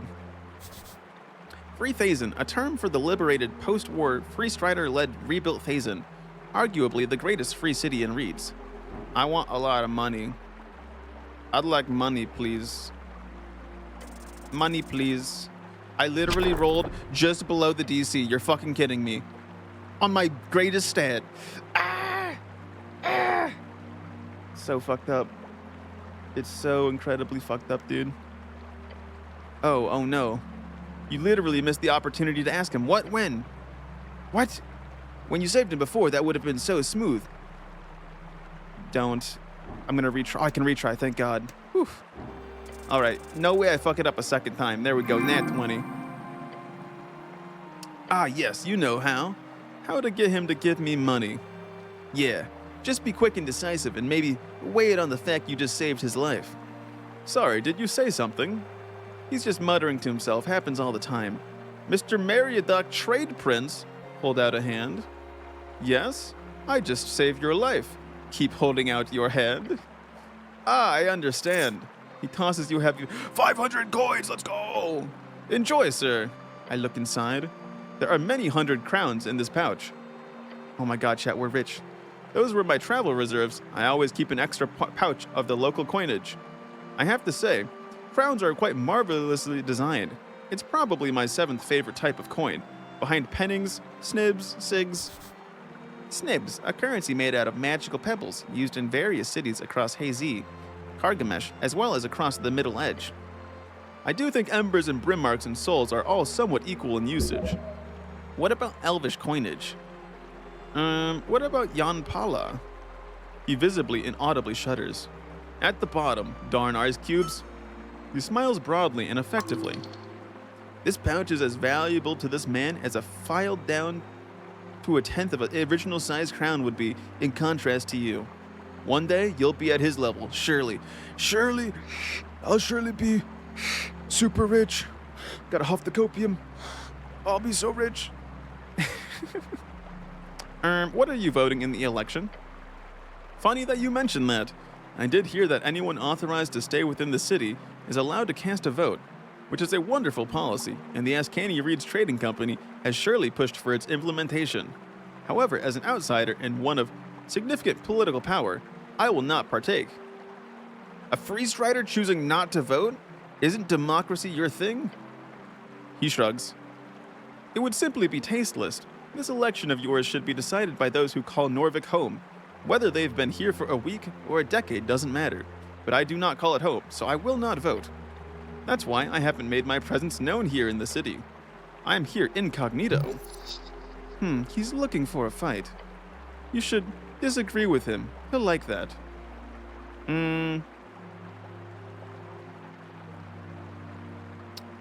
What would be disagreeing? Allowing anyone to vote like that is an awful policy. It can and will be abused.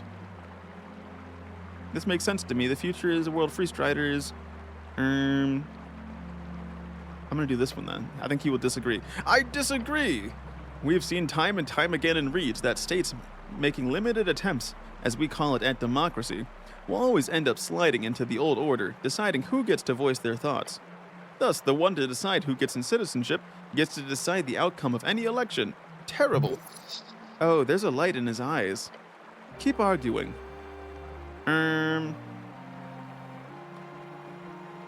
Seems that's how the Free Strider Revolution works. You move in, pushing the older order out. But if citizenship is tied behind culture or local folk, then can't outsiders influence elections to increasing degrees? There is absolutely an argument there. We Free Striders focus on democracy as a way for folk to free themselves. That influence, as you say, is nothing but an invitation to a broader community of free trade, fortune building, and most importantly, peace. Seems like that's how the Free Strider Revolution works. You move in, pushing the old order out. He sighs. It's difficult to debate that, since it is technically true that Free Striderism spreads very, very quickly and highly efficiently. But let me put it like this. The reason why Free Striders win is not because we push the old orders out. It is simply because the liberal ideals of Free Striderism are way, way more popular among the vast majority of folk, and that it is not for some populist rhetoric. It's because we genuinely make their lives better. We bring prosperity to all. It's simply difficult for feudal, magicratic fascist, and numismatic governments to compete. I believe multicultural free cities will simply lead to the power being taken from the people. Oh, why? Because the people means humans in this case if they become a maybe not that one. Look what's happening with the guilds. With the divided workforce, unionization is nearly impossible. Just 10 years ago, it was bad enough between dwarf and human conflicts, but these days, the Asgal unions are unable to establish simply because they cannot reach out to the diverse workforce. He lets out a tired groan before adjusting his outfit. Unions are not good. Not good for the economy, not good for the people. That's a hell of a statement. I have 1,000 examples throughout Reeds. The guild system was a corrupt remnant of the magicratic societies. It might be quaint to view them as supporting the working class, as Asgulus so aptly put it, but I can promise you they do no such thing. It's a racket. The unions, as they were to be called, had to be outlawed in several cities due to the complete inability for modern factories to function with their meddling. So there's no unions in Reeds? Not in any way supported by the government, no. From what I've seen, allowing workers to collectivize only ends up with perfectly legitimate organizations having their shares moved over to a handful of pushy union leaders. The syndicates are just another form of anti-liberalism. I admire the belief in those statements, but Asgalism is not practical nor functional. That's proven by the failure of the VK, the Three Wings, and of course, by the fall of the AFF. What's the AFF? AFF, the Asgal Folkhem Forge, the dwarves' old Asgal underground empire. Good arguments, but you're looking at it way too black and white. Oppression can come from all sides, both capitalistic and Asgalistic. Gotta be middle of the road here. Fair point, there is surely a deep discussion to have about that point, but perhaps in a more secure location. He nods. Citizenship should be a precious thing without tying nationality to cultural unity. The state will be unable to function properly. What you speak of there is, in my view, simply the destruction of authoritarianism. Monocultural cities have shown to grant more power to the state, yes, but just look at how that power has been wielded over the years. The Coast War is what happens when states with folks who are pitted against each other in such ways. Oligarchy can be authoritarian too. Hello, Percy. We're having like a big political discussion here with this guy that we just saved, but he gave me like a lot of money, so at the end of the day, I'm happy because I got a lot of money. That's true, but what I'm speaking of is not consolidating wealth, but rather just creating it. He shakes his head. The state does not need to have its tendrils wrapped over every port and guild. In fact, economic prosperity happens when the state actually lets go. And yum money, yeah, we eat the coins. They're all chocolate coins. And the people will have better lives and more free lives, only if that economic prosperity comes first. The invisible, not magical, hand of the market will decide our fate. Ah, classic Freeze-Strider Logan. Slogan? Sure, makes sense. I feel like I haven't exactly swayed you, but I understand your predicament. I can promise you, Freeze-Striderism is good for everyone involved. It's been proved over the last decades all over Reeds. Why are you here? Great question. I'm on a covert expedition, you see. Lean in and whisper. Covert? Yes. I am on a journey to document the experience of the esoteric wonders beneath your city of Norvik, meaning the maze of the Water Temple, the depth of the Fungal Valley, and of course, the great Undercoast Path itself. Water Temple. Water Temple, a half-frozen, half-submerged spiral maze in the city below, found underneath the mouth of the River Torna, and is said to suck in a portion of the river's water, sending it to the undersea. A similar temple is said to be found at the start of the river, far inland near the edges of the Infinite Wastes. Huh. Oh, why here? Because these wonders are truly wondrous, and quite honestly, reaching the gravity flip just isn't as easy as it used to be. Back in Thazin, it could be a week's travel just to get to this kind of depth. I'm currently writing my next book called A Freestrider's Guide to Ascan, but writing a travel book about a place you've never even visited sounds a bit silly, doesn't it? He laughs. It's quite the thing, this job of mine. Yes. Maybe. What? Don't give a one-word response like that. It breaks the flow of conversation. Jeez. Sorry, I'm just nervous. You're a celebrity, you know. Sure, okay. Anyways, I used my trusty collection of spells to make my way down. Some invisibility, some detect magic, some charm person.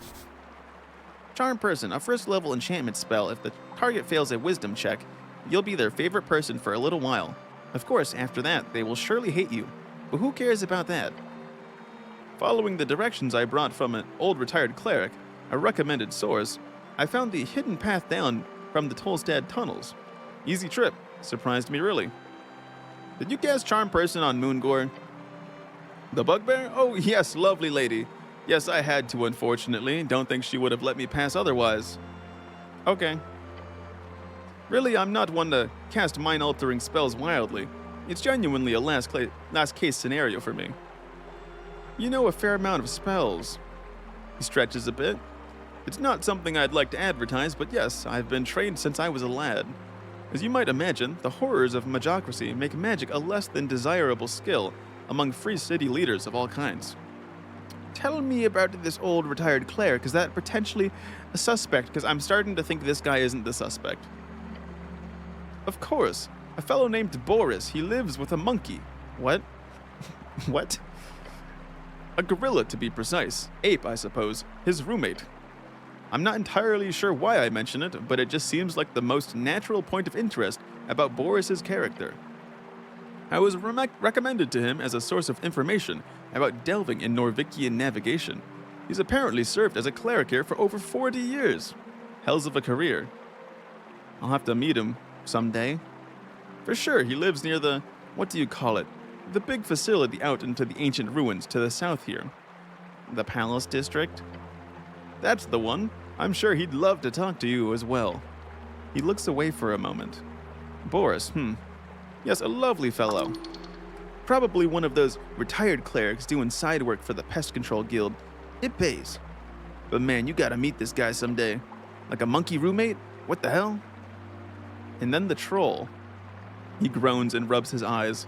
I really should have been more careful, but once I reached this far down, I figured there wouldn't be any trouble if I just rested a bit under one of the mushrooms. Mostly to regain my spell slots. In canon universe spell slot. And well, there's not much to say. I was thrown into a cage, interrogated a bit by that brutish troll. I spent my remaining spell slots on him, but nothing seemed to work. Did you manage to talk with the troll? Sure. If by talk you mean him screaming at me and threatening to eat me for a fair bit of time. Lovely experience. It'll go straight in the book. The last vestige of Ascani's brutish past. Yes, that'll work. So no useful information. Well, the brute did mention how much he hated Earth. Sounded like he was one of the few who survived your dear God's cleansing during the city's founding. He also spoke about rebuilding the tribe, but I'm not even sure what that means. So good riddance, I say. Such a beast has no place in civilized society. Compared to the half-giants of Orgeni, I do not see much potential in trolls. He glances around your goblin companion. Goblins, for example, are more or less stellar examples of this democratization of tribal cultures, if you pardon the expression. Happy to be a stellar example for you and your ideology. Yes, he did seem quite esoterically resistant. Indeed. Not entirely, of course, but every charmed person I cast just bounced off. At first I thought it was due to his nature. Obviously, charmed person only works on direct humanoids. However, trolls are distinctly a giant variety. They even speak a broken offshoot of the giant tongue.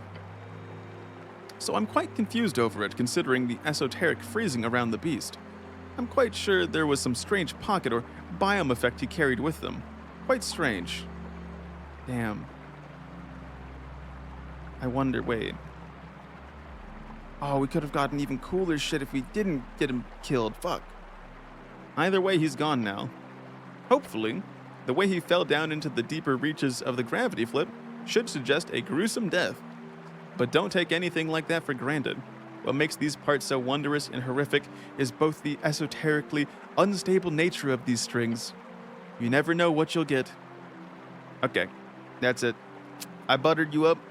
I got you to, yap a bit. Now I gotta hit you with the hard questions.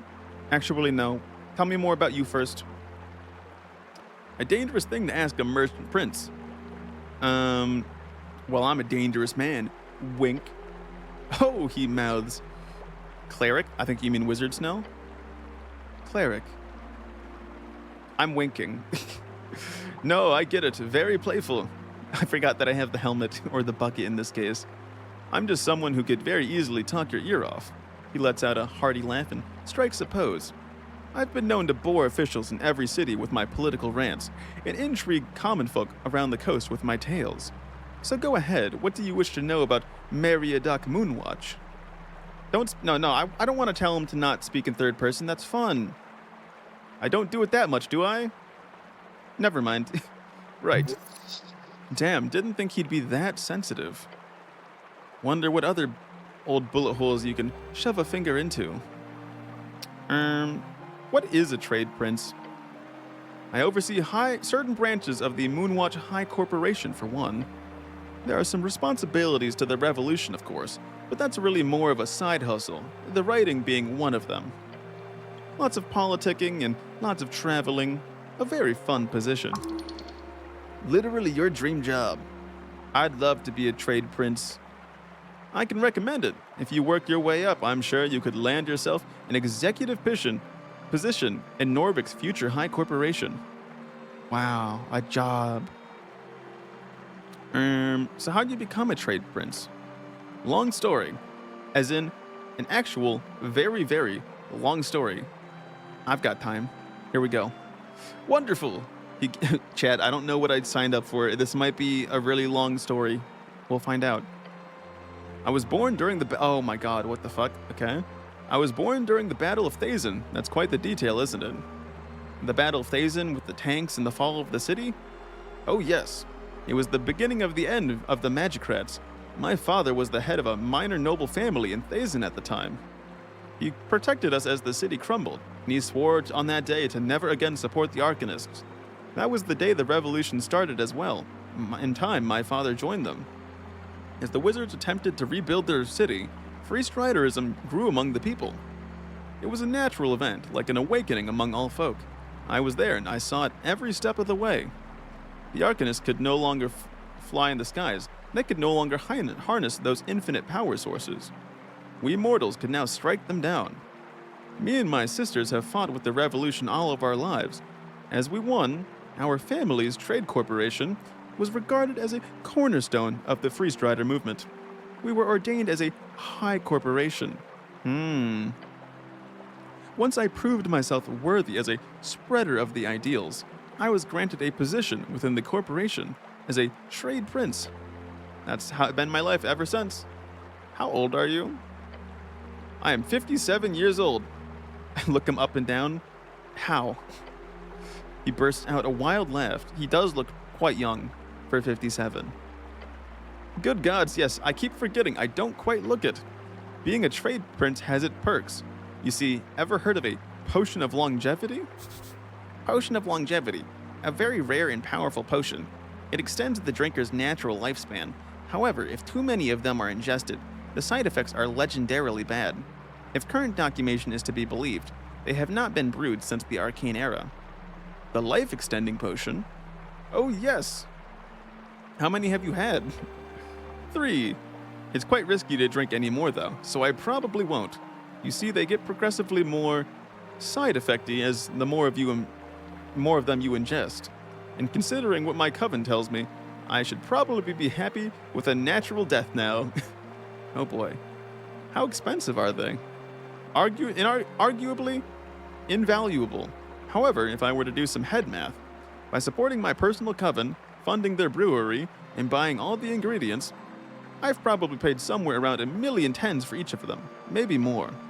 That's maybe upwards of 2,000,000 crowns. That's a lot.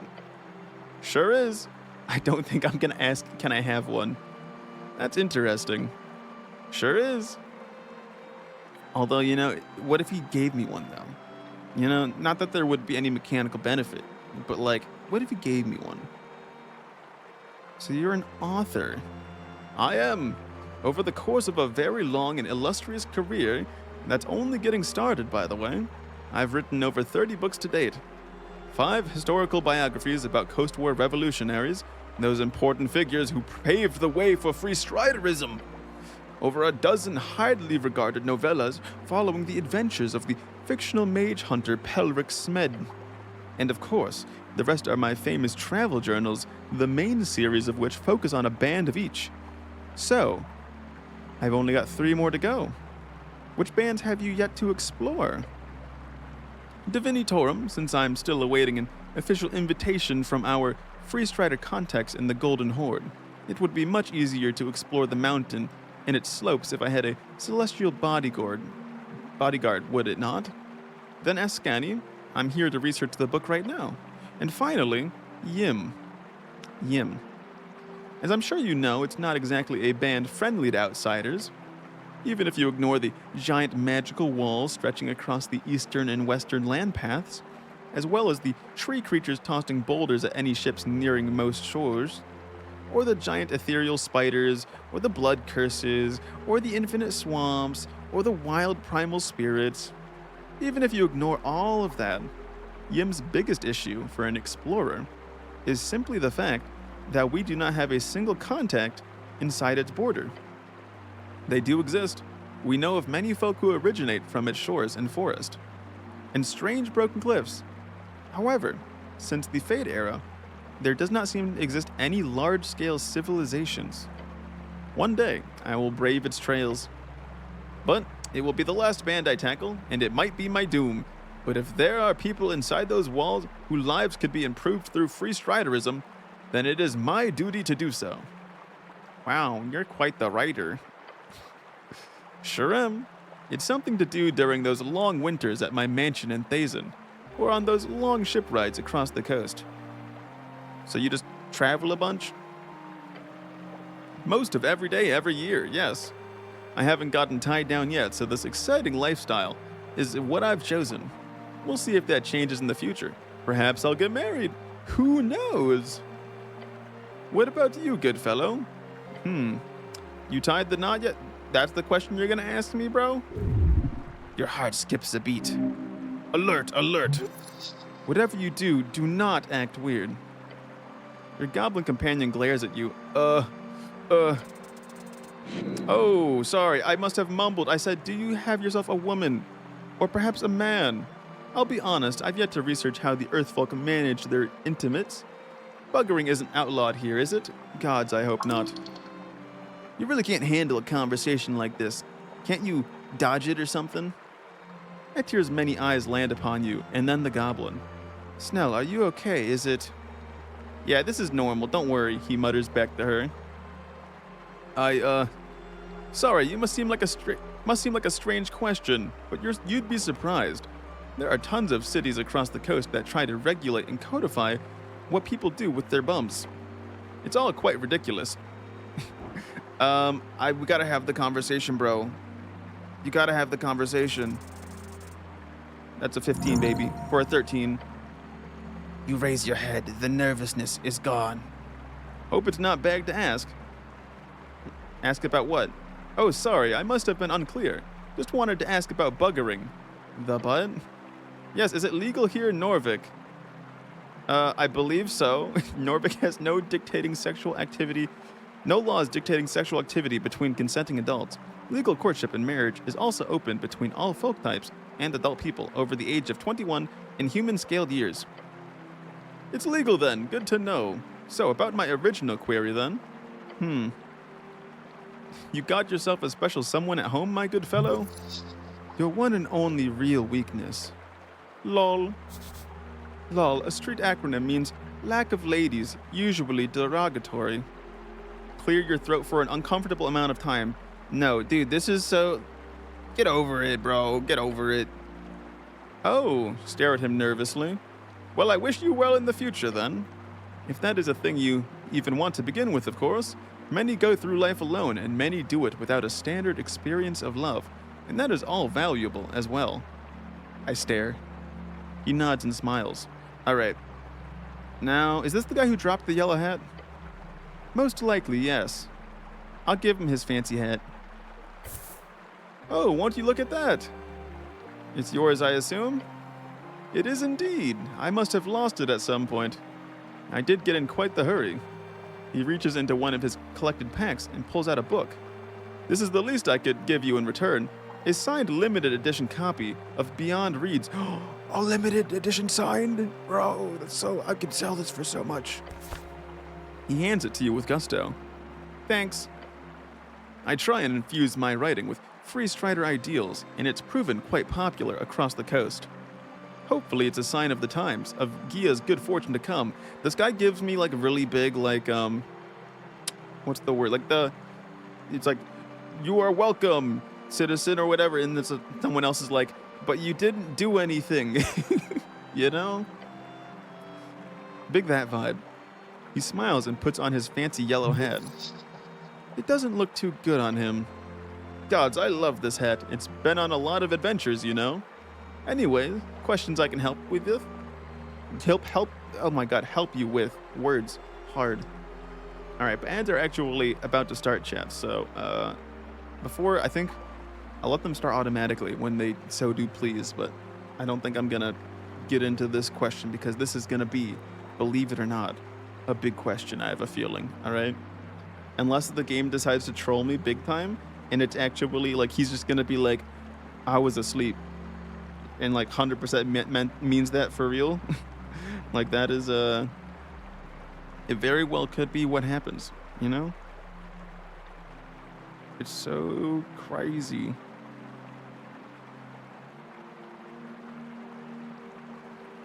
But I kind of like the guy. He seems chill, you know? I'm trying to figure out if he's not he's not Vera's direct boss, I think. He's one of the people that, Lisa the Hag, she bodyguarded him once, right? I'm pretty sure I remember her bringing up Moonwatch. I think that's why I recognize the name. But I very well could be wrong. Who knows? Who knows? I sure as heck don't. I'm just a guy doing guy things. You know how it be.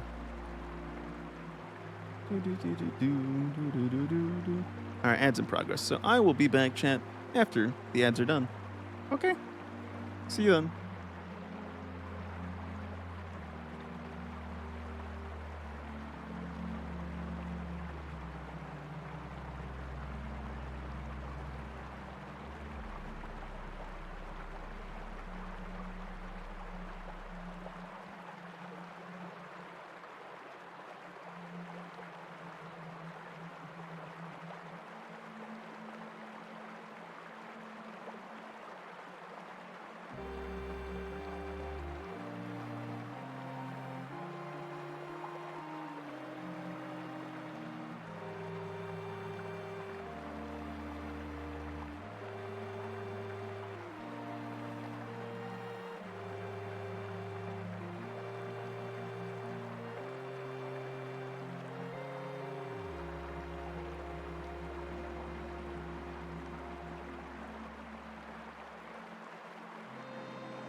Alright, chat, we're back.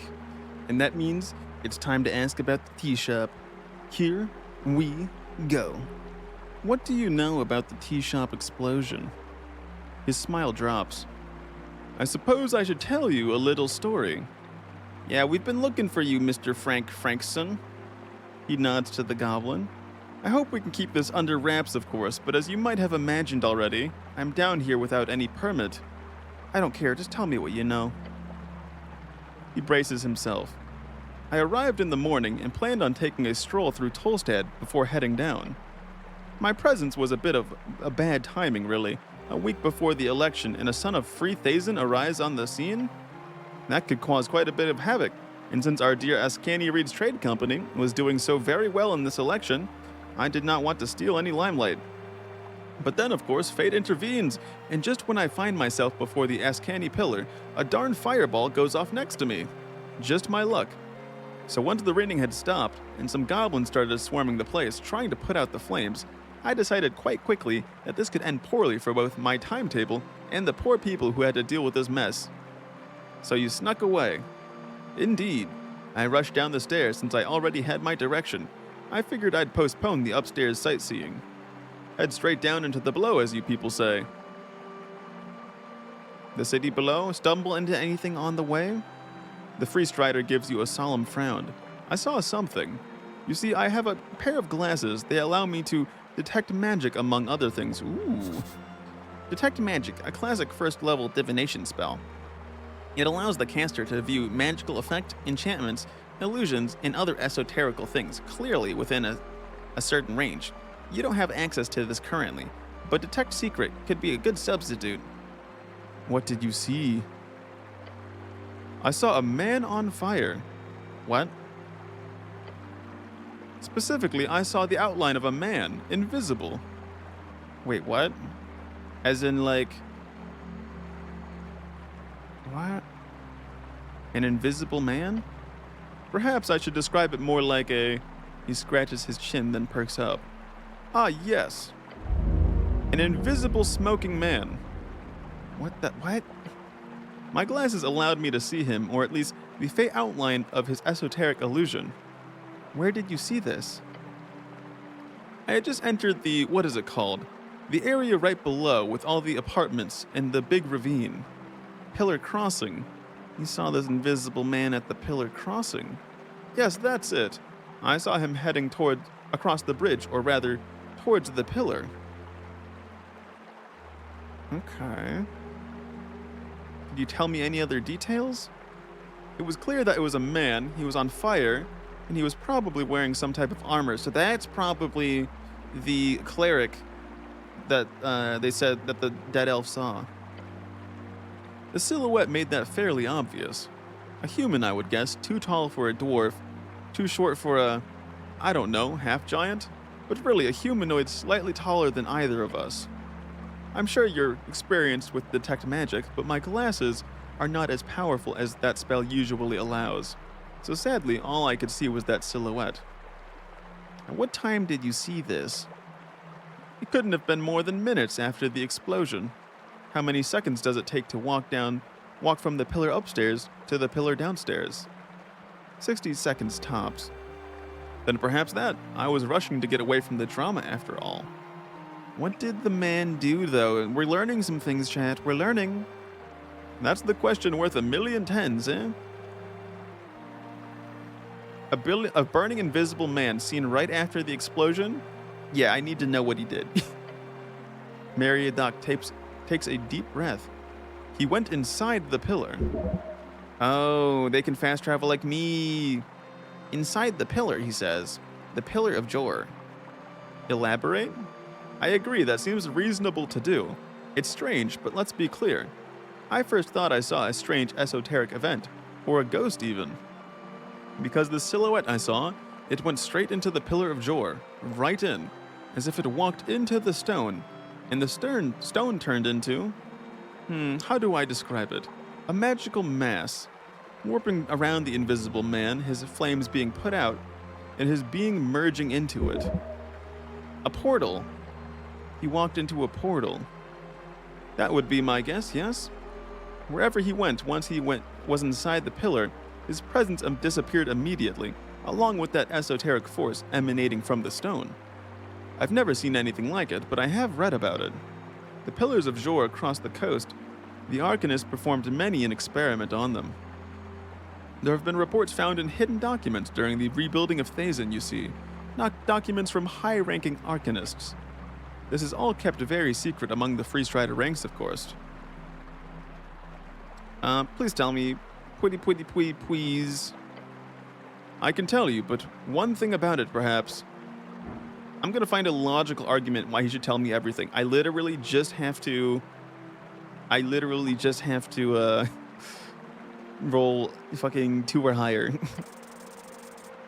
Thank God. Oof, an 8 and a nat 1, that's so bad.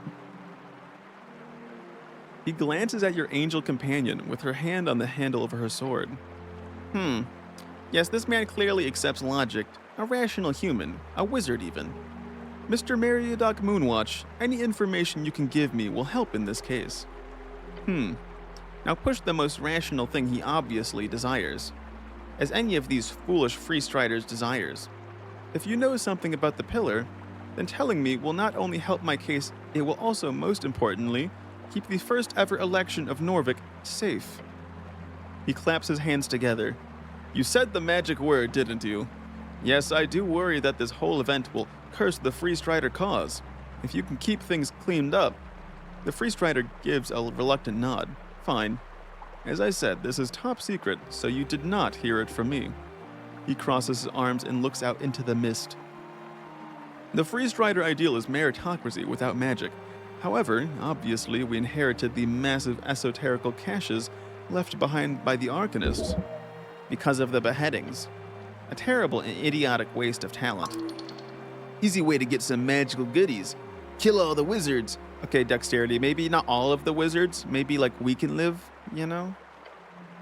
While magic itself grew weaker over the years due to Arcanist greed, many of their findings are still quite useful to this day. Especially their scientific data. What's secret about this then, huh? They appear to have been in contact with Jor. What? That is fascinating. Wait, he's dead though. It's not exactly a conversation or anything. They've received esoteric messages, not unlike the ones recorded during the Gate era by, well, civilizations like the Snailfolk who built all of these ruins around us. It was an omen, you might call it. Wait. Okay, what did he tell them? Apparently this is risky. The Freestrider taps his hand onto the pillar. Some strange codes taught them some new spells. The last message we found, written down by one of the Arcanists of the Hagenshags, it was, in order to stop. Stop what? To stop opening the gates. He raises his chin. You see, he then places a hand upon the pillar beside him. They found cracks in the gates of Jor leading to the outside, the places we all came from. They got out? Teams of Arcanists back when they still wielded 9th, 10th, and even 11th level spells. They could enter into the pillars just for short stints. Many did not return, but those who did described a void of souls, alien worlds beyond far realm aberrations and paths within strings, whatever that means. Their work was cut short due to the Coast War, but they got in, my good fellow. And Jor was not too happy about that. It did not appear so, no. He nods. I believe that invisible man, who most likely fled directly from the explosion. He too entered one of those cracks in the ancient gate, as unlikely and wondrous as that seems. If there is a rogue spellcaster capable of hiding inside the gate, then someone will have to apprehend him. How would you even deal with that? Like, do we follow him through the crack? Yes, Snell, we must follow him through the crack. Glares at the pillar. Meriadoc chuckles. Good luck with that, I say. But unless you happen to know some ancient being or, gods forbid, still alive arcanist, then I am afraid you're out of luck. We found no realistic way to replicate their attempts to enter the pillar. It's not like high-tier spells are exactly common. I already did this, though. Could a Sphinx count as an ancient being? Oh, you speak of the Gyno Sphinx upstairs. She's quite the celebrity. Hells, if you can get her on your side, then why not? I do know some Freestrider researchers attempted to get on the good side of a Sphinx in one of the layers near Kree-Liv, but that didn't exactly end too well.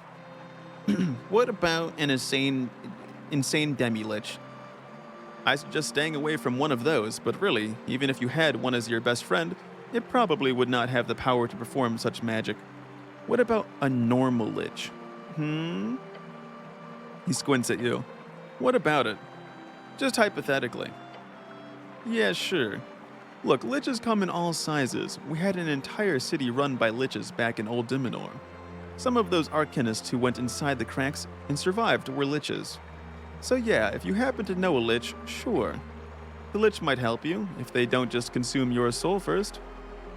You are aware that they are quite literally life-sucking horrors, right? Doesn't sound like the lich I know, but sure. Then I'm not so sure you know a lich, good fellow. Okay, I'll find a way in. He bows his head. I am happy to be of service. Your goblin companion, who stands quiet next to you as you discuss these methods of interplanar travel, raises a hand. Just to be clear, we're talking about teleportation, like magical transportation. Uh-huh. What do you think? What do I think? Snell side-eyes the grinning Free Strider before leaning in with a scowl. Look, I'm speaking on behalf of Lady Sageleaf when I say this. He takes you aside a few steps away from Mariadoc. The halfways want this handled, no matter the obstacle. Why does Sageleaf really want this so bad? Like, this is a lot that we're doing. The goblin thinks about it, letting his eyes land upon the pillar. Then he tells you, if we don't get something tangible, like for example this rogue spellcaster, then the halfways will be in a real shitty situation. Why? Because of the tea shop? Partially.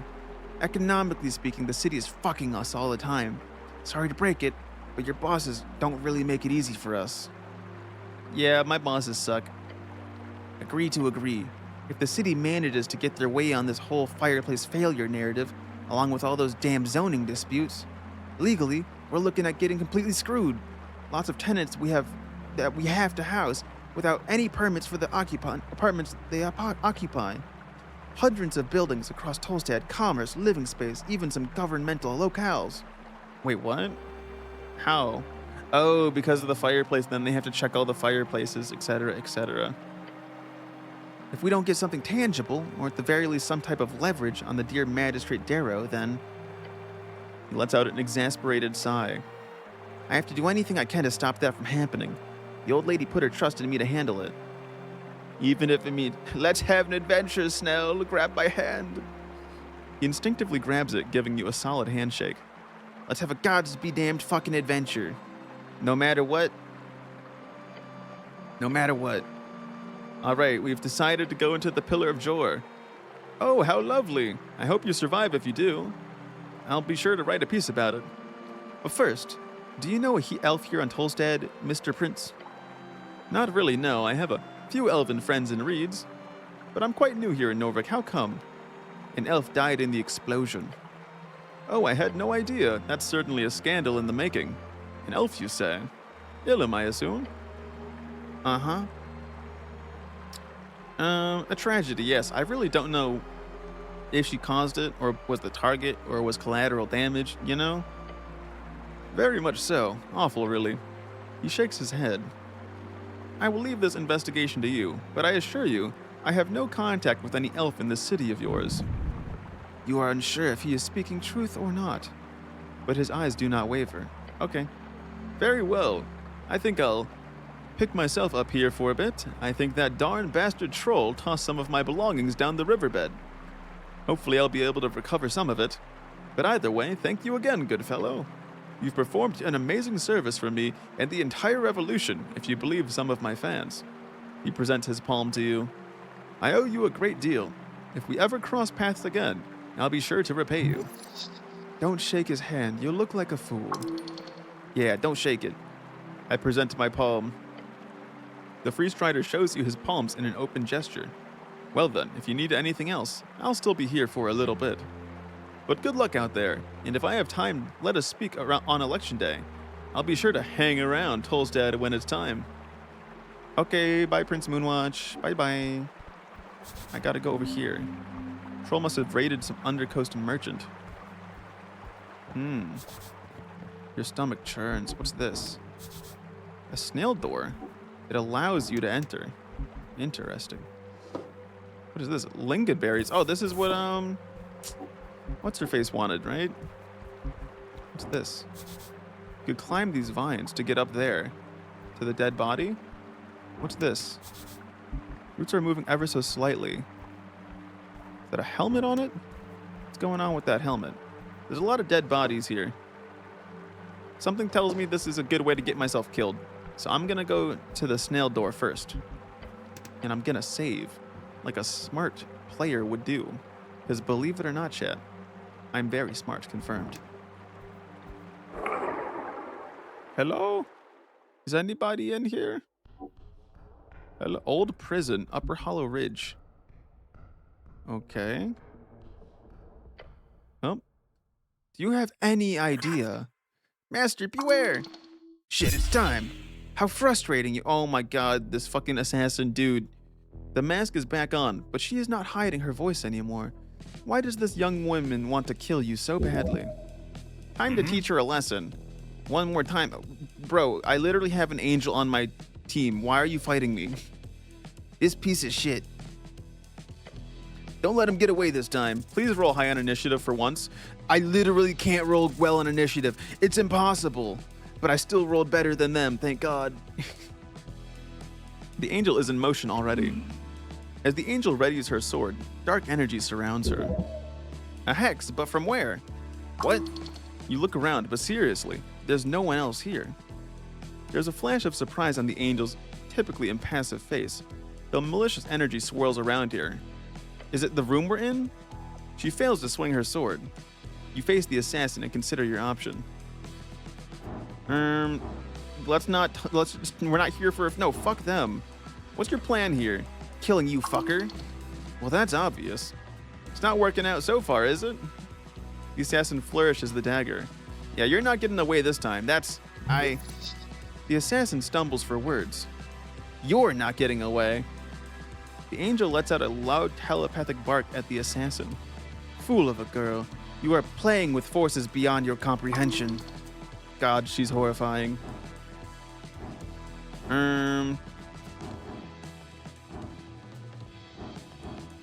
Don't fight, just try to understand? What? Why would I do that, Wisdom? I mean, it's a really easy DC check, so I guess I'll go for it. Wow, we fucked it up, though. We fucked it up so bad. Your attacker seems different this time. How? In what way? You can't figure it out. Snell spins his sling. The bullet flies dangerously close to the assassin's head, missing only due to constant movements. The masked assassin lunges forward. Die, die, die! Ow. That hurts real bad, but luckily, I took the one thingy that keeps me from dying, I think. Some sort of squirming shadow has already started forming around the assassin.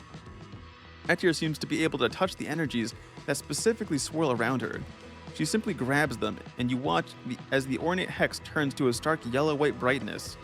She crushes the disparate tendrils together into a sphere of scalding light. Dude, Etier OP? May darkness burn. And then hurls it at the assassin. The assassin jumps out of the way, just barely avoiding getting hit by the radiant flames. Gah! You horde fascists, die already! Wait a second. This wouldn't be the fucking— oh, what the fuck? The shadows form to begin to writhe and spit out tentacles. They are placed such that you can't make it to the assassin before you deal with them. Smart. What do you do to deal with them? I'm just gonna dodge them, bro. I got a +10. It's easy. You stop thinking and let your body take over. As the tentacles form their full, malicious size, you begin dipping and dodging behind each and every strike. They can't touch you. You've got them completely figured out. Things are deteriorating. Look, you can't hold back. You have to deal with this issue. The goblin whips a stone at the assassin, and it hits them right in the face. The mask is knocked to the side, and his eyes narrow. The mask knocked aside, you once again see the assassin's face. It does belong to a teenage girl. You are a kid! The hell are you doing, kid? Some girl? Kill you? Your bitter rival is a teenage girl? Hey, focus up, meathead. She quickly scrambles to put it back on. The assassin twirls their dagger, drops into a squat, and shifts. Watch out! Watch neck! The masked one was there, and now they're here. They teleported directly in front of you. Dude, we're getting fucked up. Ow. You're able to shift yourself ever so slightly away from the plunging dagger, but it still sinks deeply into your shoulder. Shit. The angel's hands tighten on the hilt of her sword. The assassin pulls the dagger out as you try to grab them by the arm, twisting away. The knife glows with dark energy. Heavy smoke spills from its edge and drifts as though suctioned into the mask. The smoke clears, the mask firmly planted on her face, glowing faintly. So is it actually we're fighting like a relic maybe? Maybe it's the dagger and the mask. Sealed at curse, Karpa Mut. Shield, spear, arrow, death. The tongue of a far realm. of aberrations and esoterical abominations. The assassin's eyes turn black as the shadowy tentacles begin to rise once again. There is no other recourse. It's time to finish this. Cleric, this must end now. She grasps her blade and flies towards her target. The swing cuts through thick layers of the shadowy tendrils, clearing most of the path for you. One last chance. Strike. Strike true. Okay, we did good. You stomp through demonic tendrils, charging like an enraged gullbear up to the hapless assassin. Gullbear, a feathered yet land-bound monstrosity native to Ascani, lives upon the coast and is famous for its many attacks upon travelers of Norvikian roads. Your gauntlet meeting her face. The assassin wobbles and bends. One final jab, you punch again, and that is that. Her dagger flies across the chamber, and the assassin collapses, unmasked and unconscious. There is a lull as the chaos of the fight abruptly cuts off. She's just a kid. A dangerous child indeed. It's a pity to see someone choose to be dangerous when they're so young. The assassin's eyes, now fully maskless, open. You step forth. Fucking bullshit. You're a little shit, you know that? Oh, go fuck yourself. Let's just take her to the dungeon. She's earned it. That would be protocol, however. The angel swoops in, her many eyes peering into the wannabe assassin. What is it? It appears we will have to think this apprehension plan. Why? Eder pulls back the girl's hood slightly to reveal her face more clearly in the dim light. Lady Freitas, Darrow. Gasp! What the fuck is going on with this, dude? Oh shit. Oh shit. Wait, what the hell's? Wait, are you? You telling my dad about this, I'm gonna actually kill you. The girl scowls. Oh, the magistrate is not going to like this. This is hilarious. So that's what teenage girls do these days when they want to act out. They sign eldritch contracts and stab clerics. Well, this certainly is an embarrassing situation. Darrow clearly has some family issues to deal with. I see teenage rebels rage even among the bourgeoisie. Oh gods, you're one of those. What, politically active? What, an Asgal? Never mind. Now, will you let me go? What makes you think that is even remotely a possibility? Because I'm so nice? She gives you a sad smile. That's good acting. You can barely even see through it. She's good. That's scary, by the way. No, you don't get to be snarky after what you've done. No? Go shove that stupid slingshot up your ass, goblin. It's not a... He shakes the leather strap. It's a sling. It's a weapon, not a damn slingshot. Young lady. She tenses up. I have a duty to your father. You are included in that duty. That you have tricked me into insulting you like this is highly annoying. Her normally not monotone telepathic voice is instead shot out into all your minds like a rumbling volcano. Uh-oh, Etir's angry. Very angry. You are going to immediately take... Freitas laughs. What are you going to do if I don't? Kill me? Your angelic companion lets out a strange wobbling noise. She is furious. Even wisdom could know this. Let's put it like this. I'm going to walk out here and you're not going to mention a single word about this to my dad. In return, I'll stop trying to kill you, okay? What about the magic? No? Now let me go. What about the gear? What do you think? What, your dad buy it all? No. So you've been stalking me all this time, huh? You're not exactly difficult to find. What does that possibly mean? You do realize how loud you are when you're stomping around. No, I got my elven boots of fast, okay? I'm not making that much noise. Fuck you, kid. I'm not above punching you, okay? I'll do it. Why what? Why the fuck are you trying to kill me? I'm gonna lose it, 100%. She scoffs. The girl glances at the mask on the ground beside her. Snell kicks it away. No, answer him. Fuck it, I guess it doesn't matter anymore. I signed up for his stupid fucking deal, okay? Whose deal? I needed easy spell slots. He wanted an extra pair of eyes. Win-win. But then he started asking for these night outings and the reconnaissance missions. What? Then he tells me to push some dumbass cleric into the river. I don't like killing people, but sure, totally worth it. Who? Who? But then you come back, you asshole. And whatever I do, you just keep fucking... As she speaks, the mask next to Snell begins to glow. Get down. Oops.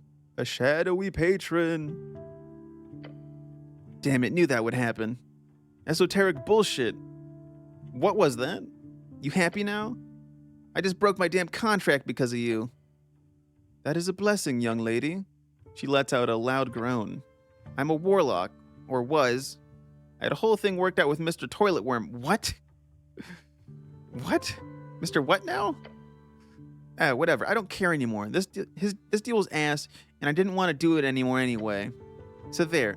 I'm actually perfectly fine with my awesome mask being turned to dust. It's fine, really. This isn't even coping. This is just a complete freak out. She gets up and drops her cloak. I'm gonna leave now. And Edgar, don't you say a word about this to my dad. Do you believe for a moment I care for any of your puny commands? Oh gods, puny commands? Do whatever you want then. Like I'm actually going now. Nah, you're not going. I'm not asking for permission, you dumb fuck. And approve of smoke. What the fuck? Misty step. No need to pursue, cleric. This will be handled at a later date, I assure you. Ha! The goblin lets out a series of stilted laughs. Fucking hells, a teenage girl and your boss's daughter. That's actually funny, you have to admit it. She tried to kill me multiple times and you're laughing. I can't help it. It's all just... What the fuck? Actually, what the fuck? And let's go see if Mr. Toilet Worm is hiding in any of these tunnels. I suggest caution. There will surely be more dangerous things in this cursed place. Meek agree. You hear your scarf mutter, then shiver. Bad thing here. Deeper. In the grand hall around you, the one so filled with the sound of clashing blades, now grows eerily quiet. You see two paths, each leading into darkness. Time to see what's down here. Oh boy. What's with the knife, though? I want the knife. Unlock blade. Advantage against lawful creatures. Ooh.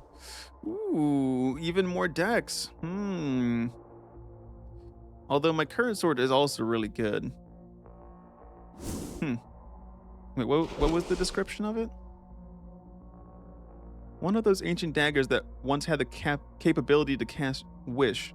All the charges are spent, and then I got an esoteric pocket. While holding the dagger, you perform the exact opposite action of the one you intend to perform. Nice. I love that. Very fun. Wait, does that mean it's actually a weapon, or is it not a weapon? Because it says you're not supposed to use it. No, it's a weapon. Okay. Well, what's going on up? So we got two weird tunnels to go in. Interesting.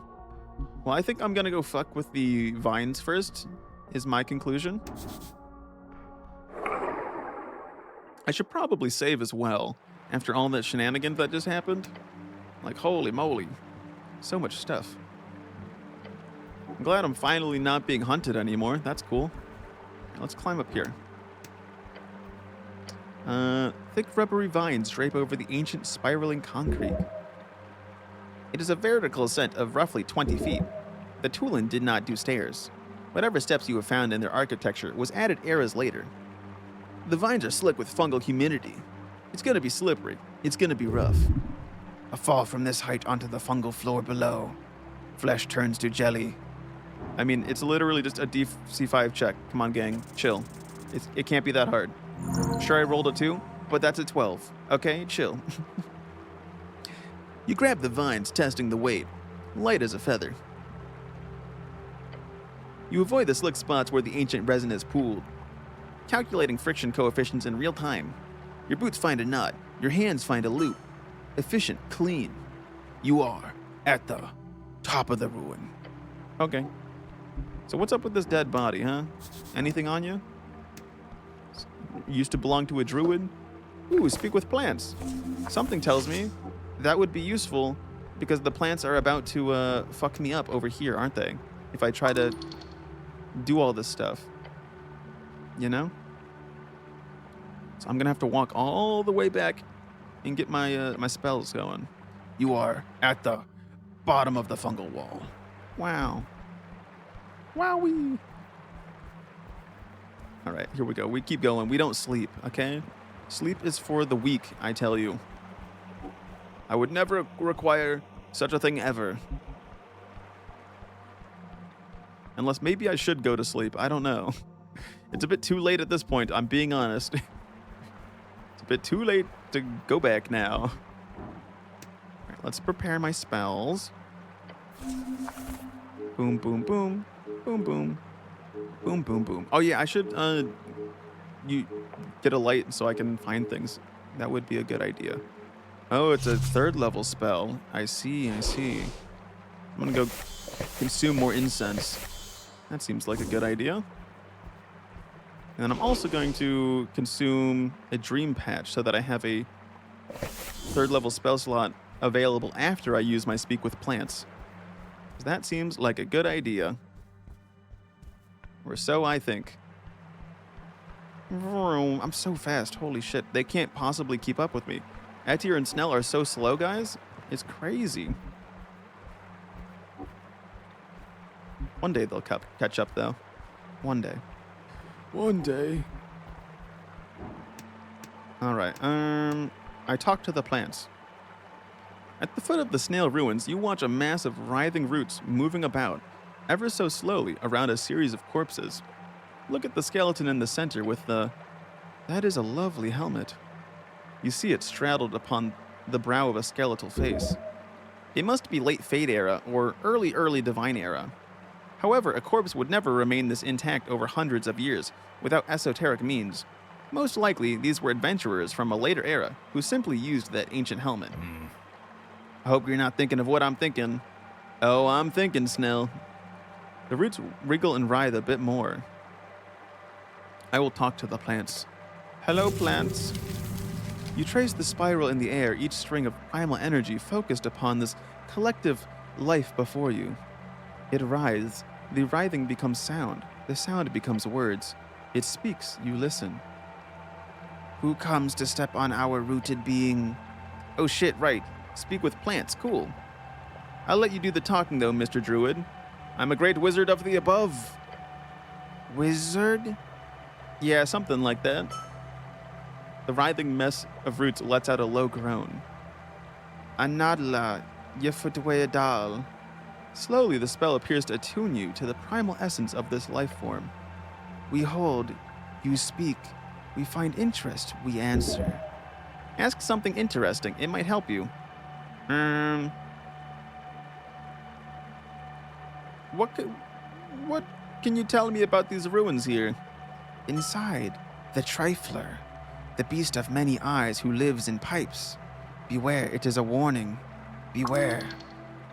Right, well that's horrifying. Good to be prepared. Meek-nosed beast of many eyes. Bad. Very bad. Master, be careful. But wasn't there like a thing in the divination about like ignore the pipes? There's something else to like focus on? Something like that? What are you voting in the election, Roots? We voice our concerns over moisture. Oh. The pouring keeps us filled, but the wetness is causing Earth to drift. In time, there will be less soil for us to inhabit. This must be handled through care and substantial conciliatory consideration. Damn, we should get some type of like plant election going on down here. That would probably help. Yes, okay. What's it like down here? Fresh, damp, filled. Many come, few we hold. Those we do not know, respect. Sounds like a root syndicate in the making. Oh, those who do not know, respect. I defeated the troll over there. I'm kind of like super good. Yes, we felt, we cheered. We are grateful, the freezing, breaking, slashing, stomping. It is gone, we cheer. Are you good or evil, Mr. Roots? We are. We are. Okay. Can I have this cool helmet? Helm? Yeah, the thing on the head of the corpse, the one you've got in your grip. Helm is not needed. It begins to carefully slip off the helmet from the corpse's broken head. You may have. Sweet, thanks. You use. Okay, bye. It is. The voice fades into nothing. Oh my god, we could burn it down afterwards? That's so fucked up. No, I'm not gonna kill the poor plant after it just gave me this. +2 wisdom, that's actually useless to me. Oh, there's a thing over here. The Star Witness. Time to have it take root. Here we go. Big yapping incoming. Everyone brace! Be aggressive. Push over the line, destroying each worthless monster in the way. That's how you get ahead in life. Aggressive competence with a stoic demeanor. What? Where's this thought coming from? From you. As the adrenaline wears off, as the world comes back into perfect regular clarity after such a deeply euphoric fight, you are standing here realizing you are on top. This is where you are supposed to be, the most competent man around. The fact I'm alive is the most impressive part of this. That is true. That is true. It is also the #1 sign of your supremacy, of the size of your manhood. This taste of pure, near-instant, blood-misted death has got you hooked. You need more. More? More fights. More near-death experiences. More romance. Wait, romance? What? The manly kind. Knights chasing down tyrannical dragons. Damsels being carried to safety. Empires falling and kingdoms rising. Men with goodness in their hearts bearing the burden of reigniting spirits, breaking darkness, smashing evil. You have finally reached that point. The point of actually feeling like a professional cleric. So all I need to do in order to feel like I'm good at my job is kill an extremely dangerous and probably now extinct giant monster? Or the romantic ideal of heroism, knights and kings, is fascist propaganda used to elicit unrealistic aesthetic ideals for young men, radicalizing them towards nationalistic agendas. Or, finally, yeah, nah, fuck you, strength. And what is wrong with that? It makes them feel bad about the world, then they get stuck working in the Lamplighters Guild, thus incentivizing violence against the systems. Nationalism promotes terrible, hateful ideas. We don't want to be a feudal states of old, nor do we want a repeat of the arcane era madness. We want a liberal, modern man, one who is nice and calm and loving and never hurts anybody ever. I could go with either one of these probably.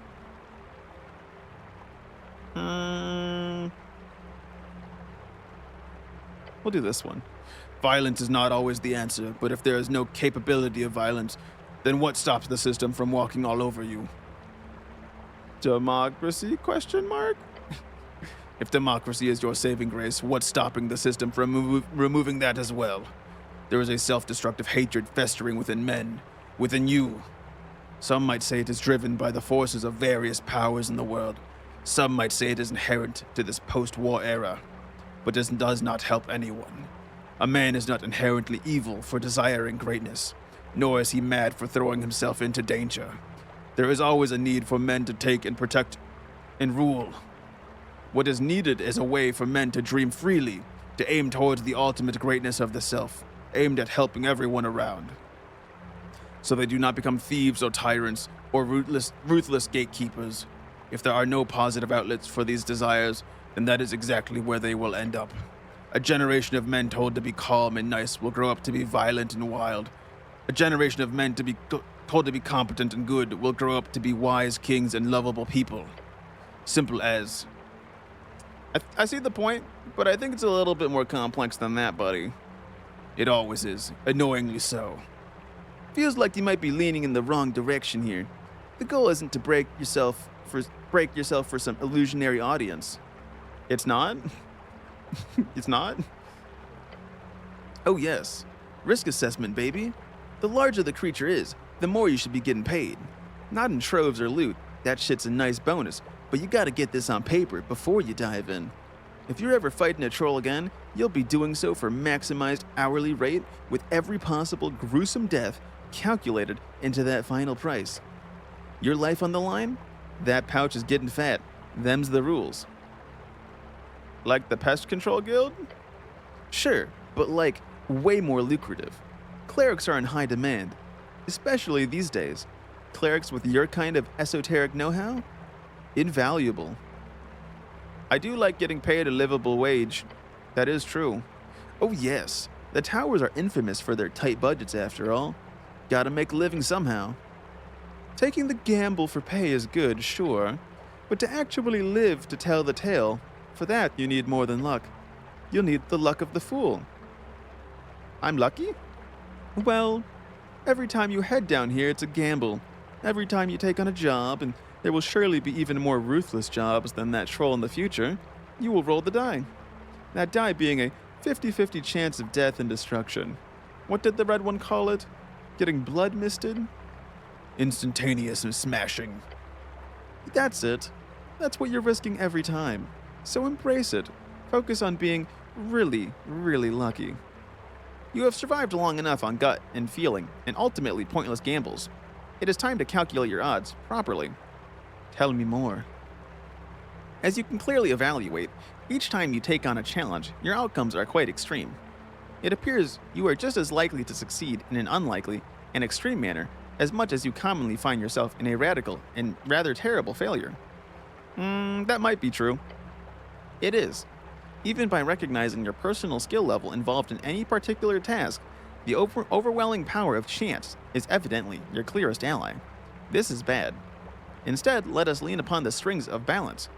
A tightly strung balance, one born out of a beautiful curved yet balanced bell. A bell curve? Yes. If you before had an equal chance of each outcome, which is quite volatile, this would instead allow you to take control of the outcome, aligning with each attempt around the center, the average. Wait, that could be OP though.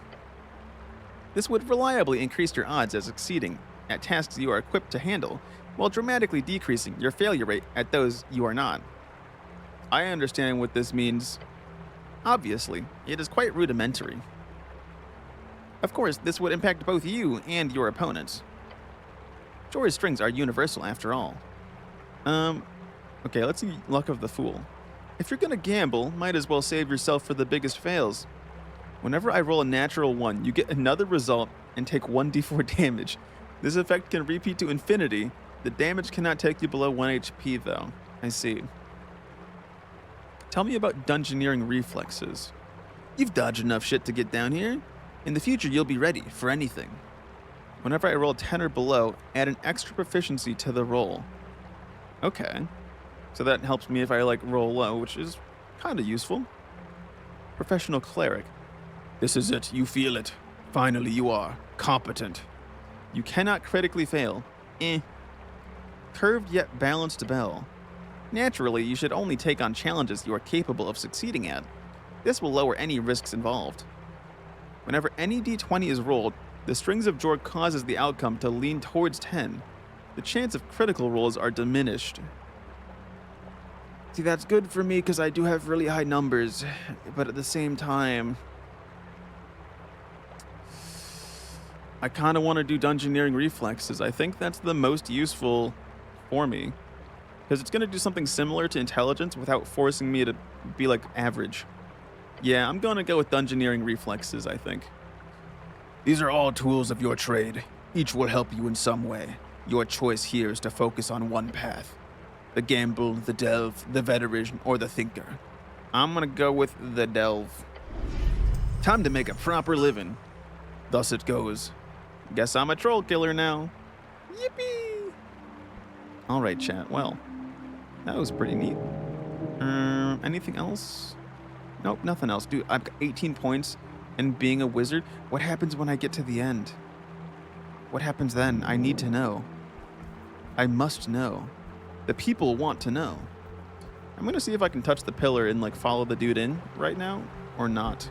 I'm gonna save first though, so I don't have to do all that talking again. All that ding-dang talking. Alright, I guess I should go to the top part of the pillar if I want to try to enter it. Yes, you should. So someone went inside this thing, huh? It appears so. You'll have to be real careful if you want to follow into a gate like this, but you can do it. Okay, well I'm gonna ignore that and instead go on a little side quest over here. Because why not? Because why the heck not? Hello? Hello? Which one should I go down, chat? Let's see. Oh, that did something. Wait, what? What did something? What did a thing? Oh, wait, did that light up? Because I walked next to it with the light? Oh, what the fuck? What the? What's going on here? A strange bottle. I yoink it? Vorgeni River Droplets. Yo, free buff? Don't mind if I do. I drink random potion. Minor strength increase. Hoggers? Let's go. Hell yeah. Let's go this way. Actually, no. Let's go up first. I have decided this is the way to go. Square. Remember the symbols, chat. Square, cog. What's going on over here? Behold, a snail door seems eerie. You approach an iron door. This one bears a symbol of chains, with a comically crude little devil drawing underneath. Intricately precise, almost beautiful in its cruelty. I don't like this one, it's wrong. An infernal, oppressive force, the angel tells you telepathically. There is a devil inside. An ancient evil. Nice, time to awaken it. You're so right. I'm gonna read the thing with my comprehend. Chad, I was able to use the spell twice in one day. Crazy. You cast the spell, then comprehensible words emerging from the chatter of a foreign tongue. Waiting so long, can you understand me now? Perfect clarity. Yes. Good, good. Now listen. I am a prisoner here, not by the Tulin cattle, but by the mad wizard who roams this cursed place. He, by some feat of my own idiocy, managed to trick me into this cursed cell. Is that so? By now my soul has all but burned into the void inside, so please, rip the seal and kill me. I would owe you quite a great deal if you did. Who are you? I am a soldier. He's hiding something. Yeah, tell me more about your very interesting backstory, please. I must know. Just go for the leverage. The leverage? Yeah, but smooth. So hey, I want to make sure you know who you are before I let you out. If you're someone interesting, I might be more likely to rip the seal. The voice is silent for a while, until it eventually lets out a groan. Fine, I see your intrigue. I will tell you, but it is not as interesting as you could imagine. Oh? I am Lesionis, a pike holder. It is akin to a sergeant, in your terms. I was in Gorgorian's initial invasion. Initial invasion? Of Jor, yes. I fought throughout each of the invasions, as you call it, the Gate War, and I never fell.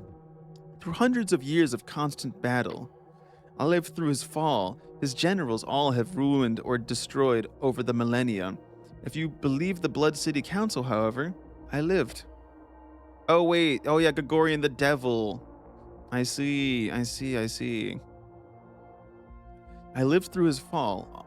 Oh wait, no, I already read that one. I lived through it all.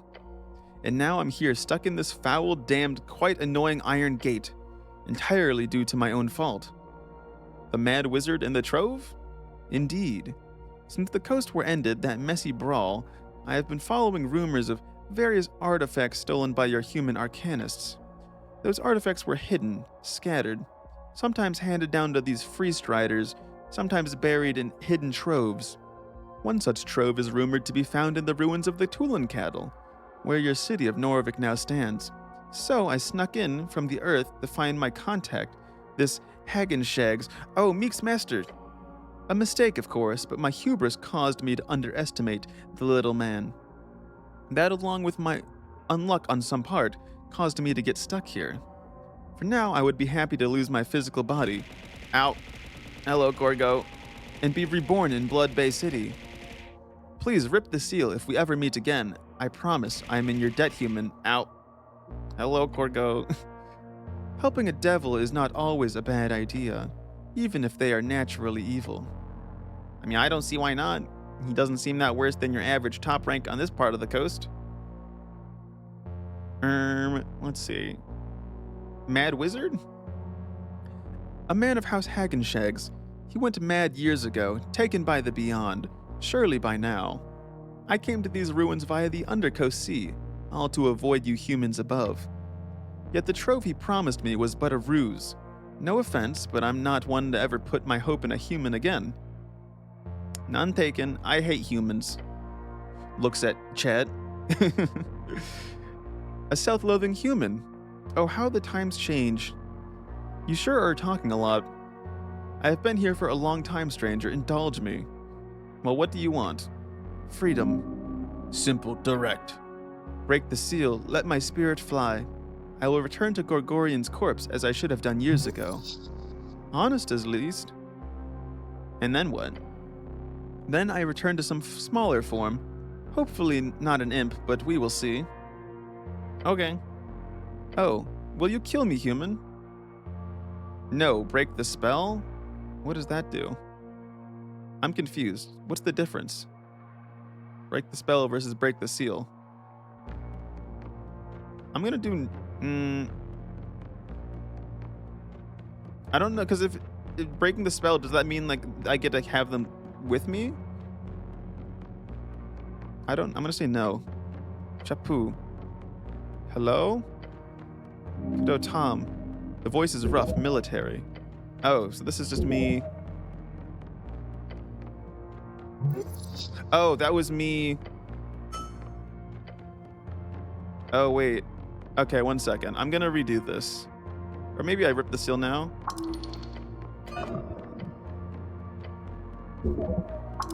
Alright, whatever. We already kind of did all that.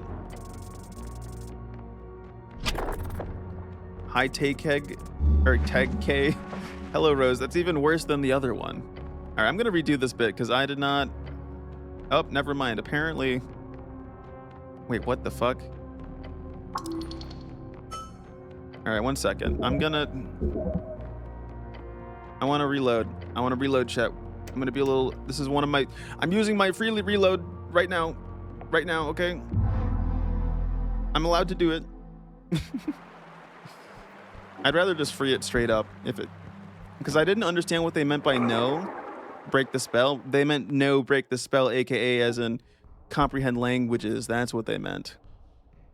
It all makes sense now. Wait, did I grab the helmet yet? Yeah, this is after I grabbed the helmet, thank God. Alright. And then I go up to this, and then that lights up. And then I can go down here, grab the thingy. You a fan? Big 3-stream streak, let's go! Thanks. Thanks for hanging out in here.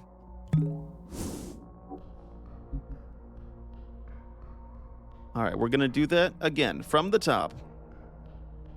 Boop boop boop boop boop boop boop boop do do do do do do do do do. And then we look engage and we go yap yap yap yap yap yap yap yap yap. And then I do comprehend languages. And then we cast the spell. And then we go blah blah blah blah blah blah blah blah blah blah blah blah. And then we go blah blah blah blah blah blah blah blah blah blah blah blah blah blah. Blah, blah, blah, blah, blah. And then we roll this, and I'll get a nat 20. Hell yes. And then we go blah, blah, blah. Blah, blah, blah, blah. Blah, blah, blah. Blah, blah, blah, blah, blah, blah, blah, blah. Blah, blah, blah, blah. Blah, blah, blah, blah.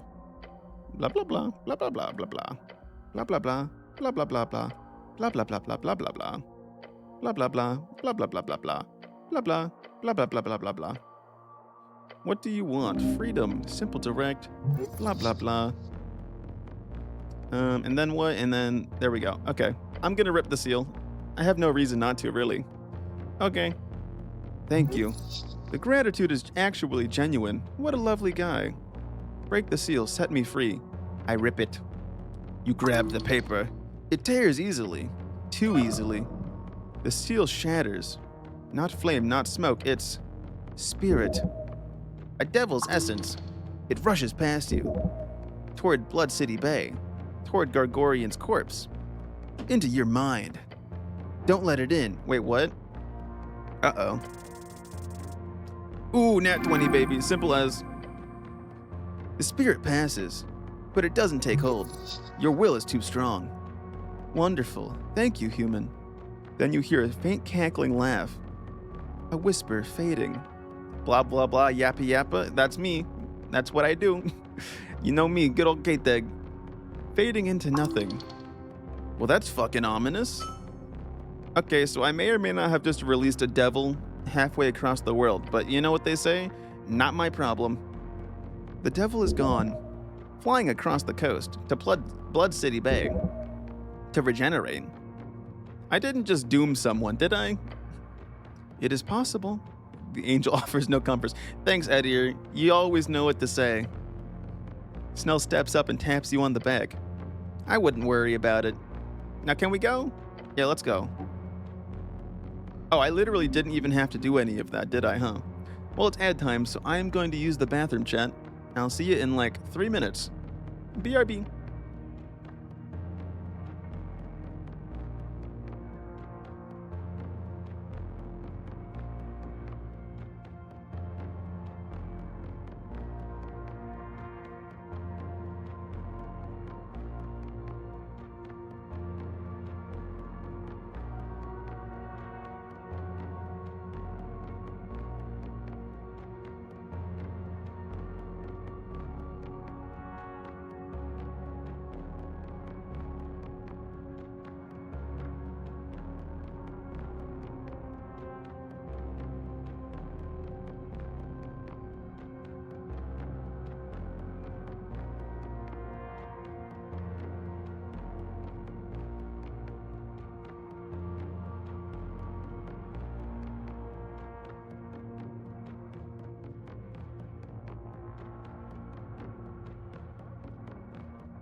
All right. And should be wrapping up right about now. There we go.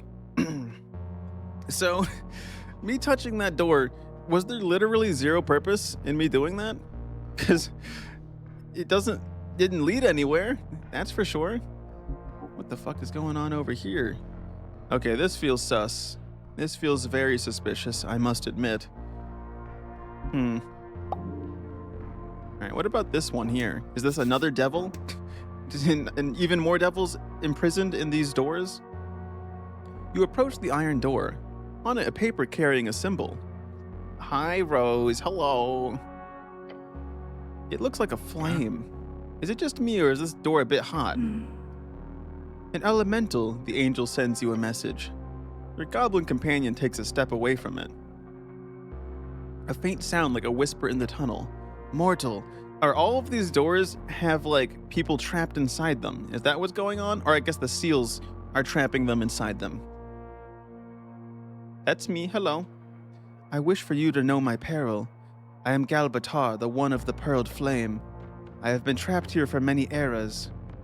As the top Ifriti of the Crimson Court, I would go to heavens and hells to serve you if you only destroy the seal which holds me here. You know what? One second. I'm starting to get suspicious, Chad. That maybe I shouldn't be destroying all of these, you know? There might be something else going on here. Now that I think about it. Where's this lead me? What the oh my god, there's so many things. What the fuck is the coast?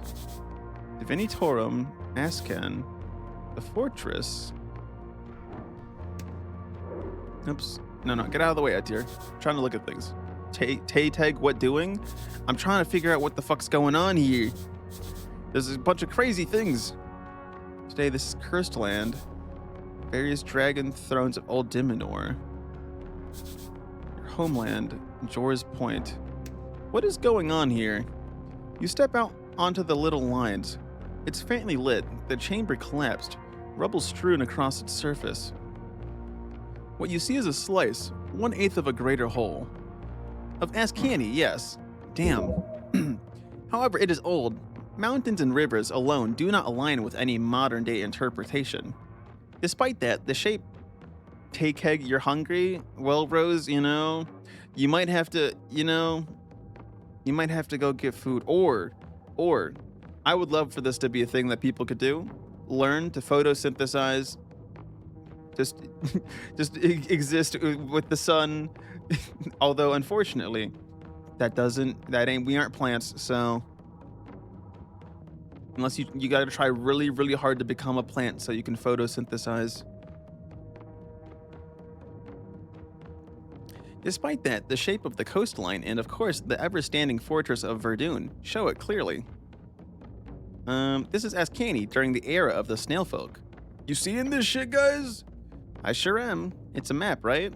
You are correct, my goblin friend. He gives you an uncomfortable look. Careful, don't be so mushy.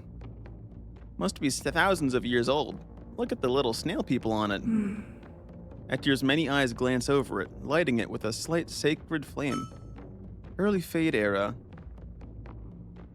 Right, you were alive back then. Oh yeah, I forgot Atir's like super old.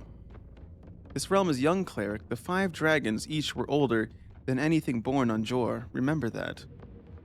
What do you know about this time period? I recall our clashes with the Tulin cattle. They were formidable war mages. Though we never made landfall in Ascani during the time this map was created, it was considered Dominium Draconis. What you today call Ascani, Diminor, and Vorgeni were all within their territory. Sad that the rubble is covering Divinitorum. Yes, it would have been interesting to see their view on my homeland. I believe our domain would be considered approximately 3/4 of the Divinitorum landscape at this point in history. The choir did not centralize into a functional state until the Divine Era. There were many centuries of infighting and disorder. You, participated in any of that? Yes, Snell. Most of my lifetime has been spent in combat with other Celestials. Huh. Indeed. Okay. I'm sure there's scholars that would kill for an LR of this thing. Meek think it is very interesting too. I'm glad you think it's interesting, Meek. Thumbs up. Youngie Mac Big. Is that like a Big Mac? But you calling it a Mac Big? Old Master had many map, though Meek never learned what they mean.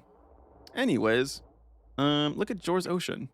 A cool depiction of a perch and a nice whirlwind pool at the top, just the same as they do today. Good thing the snails were as confounded by that whole mystery as we are today. You know, you could get yourself real rich by figuring out that whole thing one day. The mystery?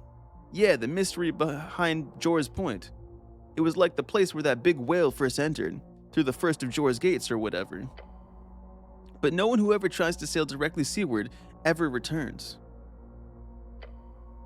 Real spooky, but there have been reports of massive treasures being found on the islands located deep inside that stormy part of the ocean. So if you ever want to become an explorer or pirate sailor, that's where to aim for the biggest payout. I could become a pirate? I want to become a pirate. Just think about it, okay? The world is your oyster. Crack it open at your leisure. A 4 extra meat patty? That's fucking crazy. My stomach, like my stomach is dying at the thought of that. I would never be able to handle 4 meat patties on a Big Mac. Oh boy. If I go to McDonald's, I only ever get like a single simple cheeseburger and like the fries. That's all I ever do.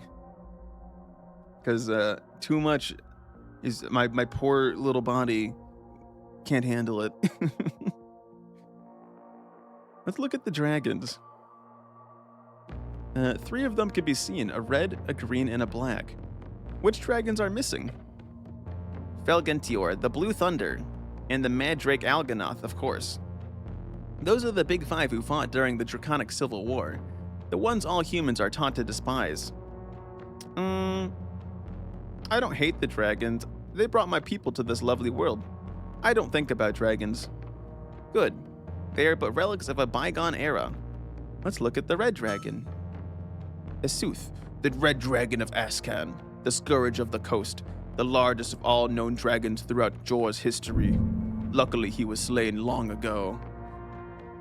Why is that a failure strength that concerns me? Look at Black Dragon. Umbra Mixus, the all-wise Black Dragon, guardian of the Bay. He was known as the most magically adept dragon on the coast. His esoteric cache in Silver Slove has still not been found, and is to this day a popular target for adventurers and reeds.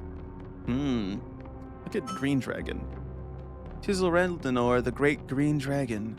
She was the mother of most, as they say, as she birthed the coastal broods. While a tyrant like all her kin, she is known for her lighter touch and bond with man. When Doug Doolin Dimdimmadome of the Dimsdale Dimmadome slayed her, it ushered in freedom for all of mankind. Her visage upon the map indicates her domain, what is today the Ilum Forest. Okay, I'm done looking at dragons. Look at the lion in modern-day Vizca. You see lots of smaller symbols representing the lion folk of Ascani across the inner parts of the map. There is some evidence pointing towards Ascani being a temperate band during the early Fade era. The visuals here, along with the inland lions, would suggest something similar. Tribal cantfolk ruled large parts of Ascani during the early Divine era. Their claw marks are evidence all over your precious city. Let's look at Divinitorum. Most of it is covered in fallen rocks. The one thing you see is like some feathers. Like Drummer? Not really. Drummer's more of a Yimian bird from what you remember. Divinitorum was filled with birds all throughout the Fade era, from what you remember. It's like their thing, Luxorian birds, then the Celestials settled more seriously, of course, over the next couple of 100 years. Luxori, elephant folk, known for their massive size and ability to keep growing their entire lives. As part Celestials, most of them live in Divinitorum and Yim, although some are known to migrate peacefully into the valleys of Vizca, peaks from their Girikut homeland. The dwarves generally have a very good relationship with them. And with settled, well, that's the colonial imperialism version of it. And they're still there today, so they surely did something right. I look at the dot on the coast. Your home, thousands of years in the past. This was its first founding by these snails. The little images of these beasts of Jor show them stretched far inland, having colonies along the river. Not too unlike your own people's efforts. Cool. Look at the River Torna. They appear to have colonies even as far as Tolls Pass, even further than Earthport. Earthport, the northernmost town under Norvikian influence, and the last civilized stop along the river. Famous for its furs, expeditions, and of course, the Muletown Incident. Muletown Incident. In 25 PE, 2 years ago, a reported fight with a local arcanist occurred in the northernmost Norvikian settlement of Earthport. Ever since the city has been overrun with mules, which the locals are unable to get rid of. Thus, the settlement is commonly known as Muletown. Oh, interesting. Okay. Though curiously, this map does not align with your common knowledge. No, it does not. What? The Endless Waste should not allow anything to be built this far inland. If this map depicts anything until the waste If this map depicts everything until the wastes begin, then there was less waste during the Fade era. You eated Bumger and Numgets? Congratulations, Rose. Round of applause. Round of applause. This is commonly assumed when looking at other early mapping attempts. Good to see it confirmed. Interesting. So the wastes have grown bigger over time. I look at Reed/Old Diminor. Across the border on the mostly covered in rubble band to your left, you see a very different visual than is commonly depicted today. For most of Western Reeds is ruined. Cursed. Where the cursed lands lay today, here you see a fertile crescent. Is that a frog? It appears so. How wonderful. While on the coast you see several locations that do not align with any modern locations. The Draconic Civil War surely reshaped most of this, as your former overlords fell. The one dot that does align is a tiny one placed in the center of the bay, the Reedsian location for the Pillar of Jor. It has stood there since the Gate War, so it makes sense the snails would want to point it out clearly. They did worship Jor in the end. And it also seems the rest of the geography in this depiction of Old Diminor does not align with any modern visuals either. Yes, the Arcanist geo-shaped most of it, to create more fertile farmland and defensive positions. Interesting, that's pretty cool, big magic. Anyways, time for me to go do other things. And be a general menace. See, what happens if I go this way? Okay, this just leads me back into this room. Okay. Wait, can I go into the darkness of that one room? Or is this like a only to reveal item? Is that all it's about? Yeah, that's all it's about. Okay. Let's see. So before I mess with the elemental, I'm gonna look elsewhere in the room first. Is there anyone else around here? Oh, there's another seal over here. Okay. There's a lot of seals on this one. Oh boy. Okay. What's going on the walls here? Look at the snails. Look at them snails, bro. Wait, is that supposed to be... Is that snail Julius Caesar being stabbed 1,000,000 times? Damn, that's crazy, bro.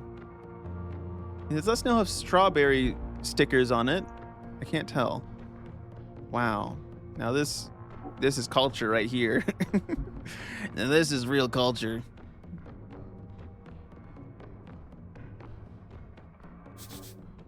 The Draken who first broke the beast of Jor. A rabbit? Interesting. Snail, yes. Yes, indeed. There's something in the water. You approach the edge, and terrors arise. Uh-oh. Oh. Uh-oh. Guys? Oh, I don't think I should be here. This doesn't feel very safe. What the fuck is this?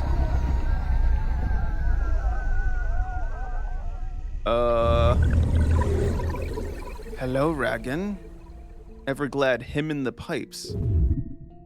Your doom. Jump into its maw now. You hear hyperventilation coming out of the goblin. Beast of the far realm. She looks ready to strike. Can you truly stand against a creature of the void? No. No chance in any hells. Pray and kneel. I'm gonna calm down. It's just a frog? I don't know that that's a frog. You stand before the maw. They did mention something about the maw. I don't remember what they said though. Hold in your guts and let your heart pump its blood. Face the vast darkness of empty space in those abominable eyes. Far you have delved, it says. I am happy to greet you. The aberration's voice reverberates against the cold, wet walls of the sewer chamber. Naru Supir, I am enamored, impressed, lucky to witness. This is indeed a creature of the far realm. A trifler, yet larger than any specimen you've read about. Be wary. This is the fucker who tried to get me killed. Now speak. I got some questions for you. Knowledge is a commodity. Knowledge is my trade. I am a simple merchant. Trade, Ragan. Trade with me. What is this place?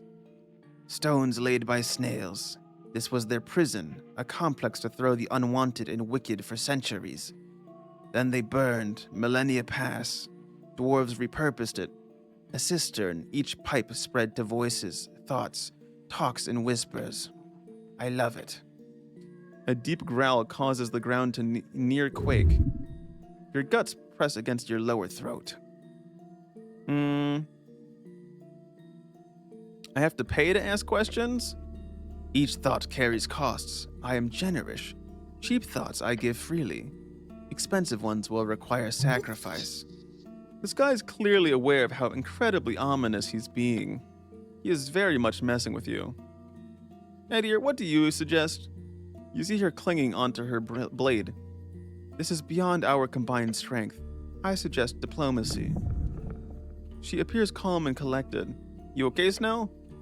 He nods without taking his eyes off the horrific aberration. Yeah. He takes a breath after holding it for a while. Don't fuck this up, please. This thing won't kill me?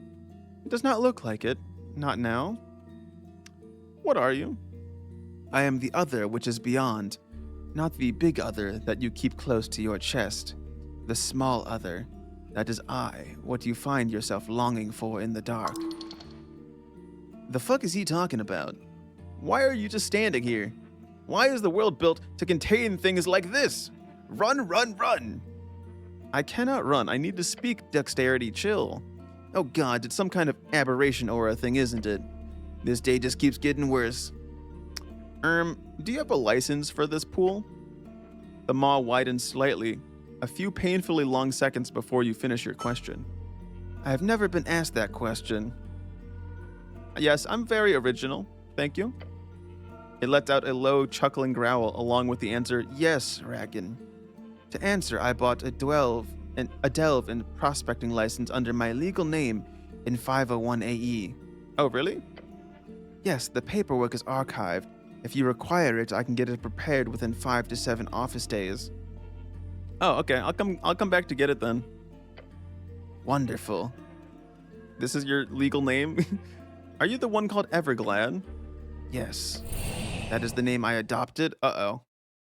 6 exhaustion? That's not good.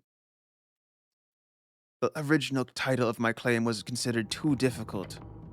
When I signed my first warlock servant, we agreed upon a more modern name. Everglad we chose. It is appropriate. It shows my everlasting happiness. The beast's elongated maw appears to widen even further. See, original name was just too incomprehensible for us mortals to use. Wait, warlocks? Yes, you had run-ins with my former servant, the girl. You're the one who sent her to kill me. Yes, a big misunderstanding. Freya did not perform as to her promised level. We went over it many times. It was not a sudden decision I served you. I made sure to go through the appropriate steps. I offered training, magical enhancements, hex incantations, and even free knowledge. None of it was enough to get her to the appropriate performance. Thus, we had ended up having to cut the patronage short. Very unfortunate. It is not often my warlocks end their service in anything other than death. He clanks his massive teeth together. I go through one servant at a time, so the position is now open. Interested? Cleric. The goblin looks worried. I would ask your goblin friend, however. I sense hesitation for outsourcing on his end.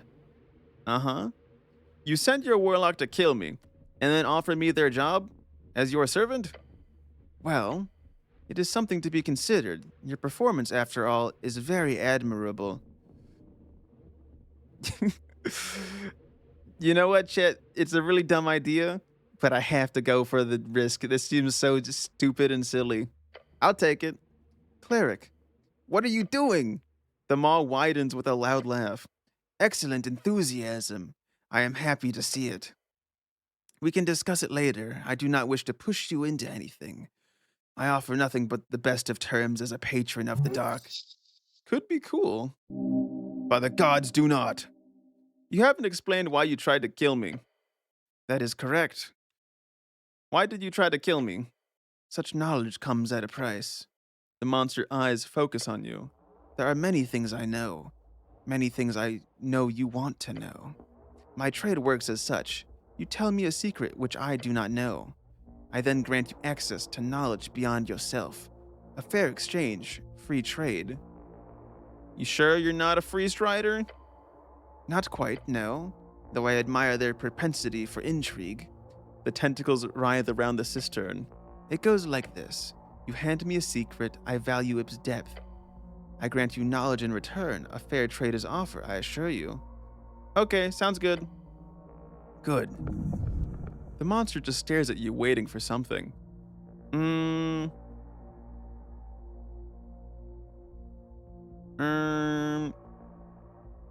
If I sign your contract, what boons can you offer me? Becoming my next warlock has one major boon, of course. Knowledge. So no warlock magic powers? Of course, in time. I will not promise you pure power. That is very much a misleading thing to do. You might be suitable for farm realm magic. You might not. I am most likely very suitable for any type of magic. Perhaps, but I will not know until the contract is signed. So I will not promise anything I cannot deliver. So what would I have to do for you? Oh, nothing that should interfere with your life or goals. Sometimes I might ask for some minor task to be completed.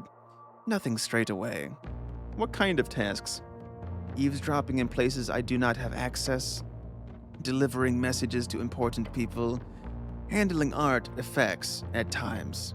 Minor gigs, as they say. Isn't it illegal to serve aberrations? Somewhat. Wait, actually? In Norvikian code, there are some clauses about fiendish cults, as well as far realm creatures.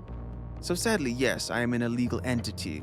Even speaking to me without reporting it is illegal. Of course, if you were to report my existence, I can guarantee you it would not end well for you. Okay. Good. If you wish to not work with me, I suggest you simply stay quiet and live your life as normal. Nothing bad will happen in that case. You should not mess with this thing. He's clear about it at least. If only you were stronger. The only choice now is to either bend or to leave. Okay. Indeed, hope I explained it well. If you signed my contract, it would be because you wish to serve, not because you wish to be granted boons. What if I told you a secret about myself? A personal secret?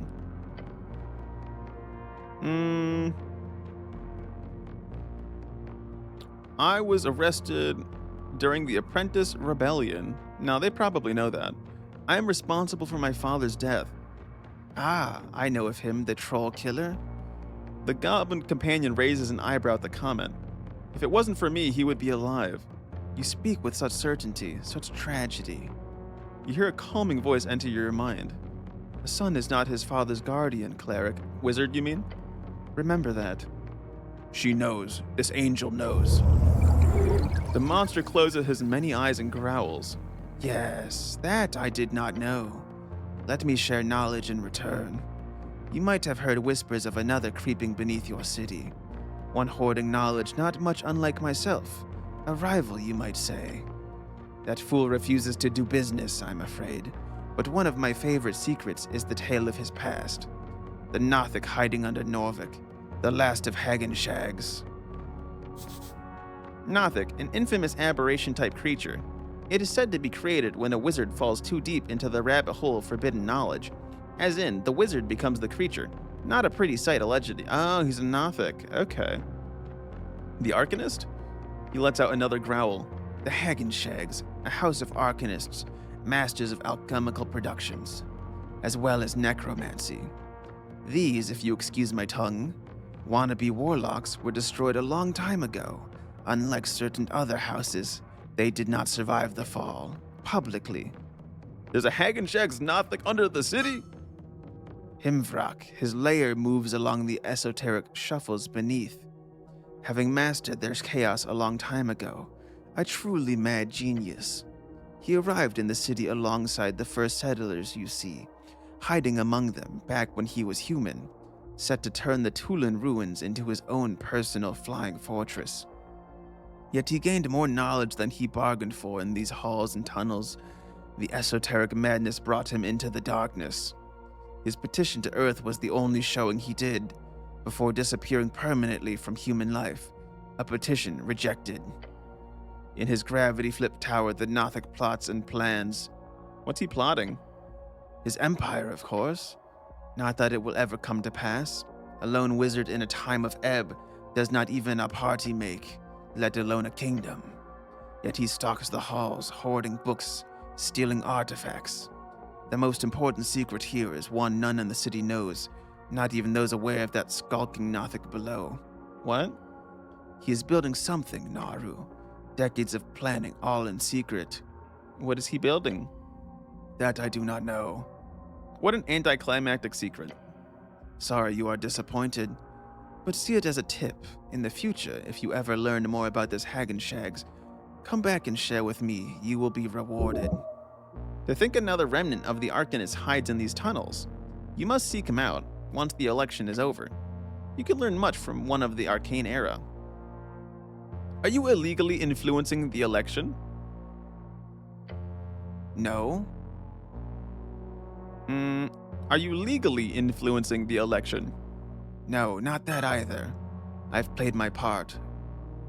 Fate cannot sway. What? Give the frog a cheeseburger? No, we're not giving the frog a cheeseburger. You hear the growl coming deeper this time. You human. The humans. They are played not by me. The toxin of ideology seeps more thoroughly through their veins.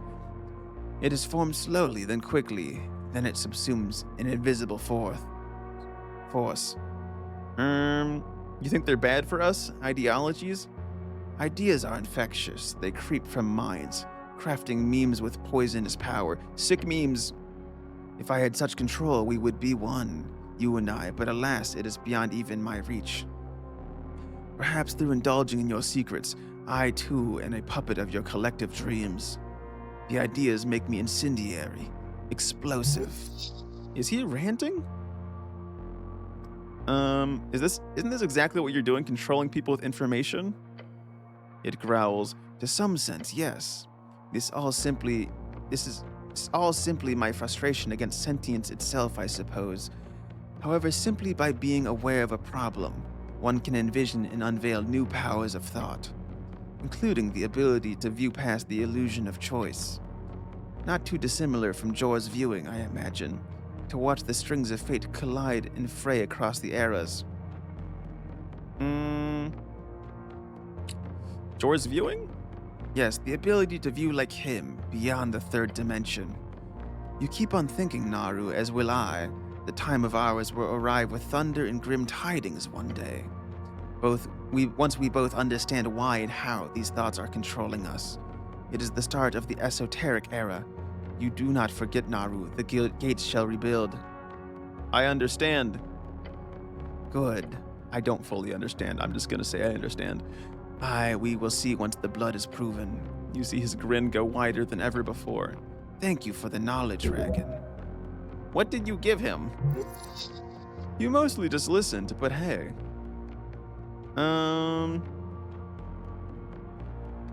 What secrets could I possibly give this thing?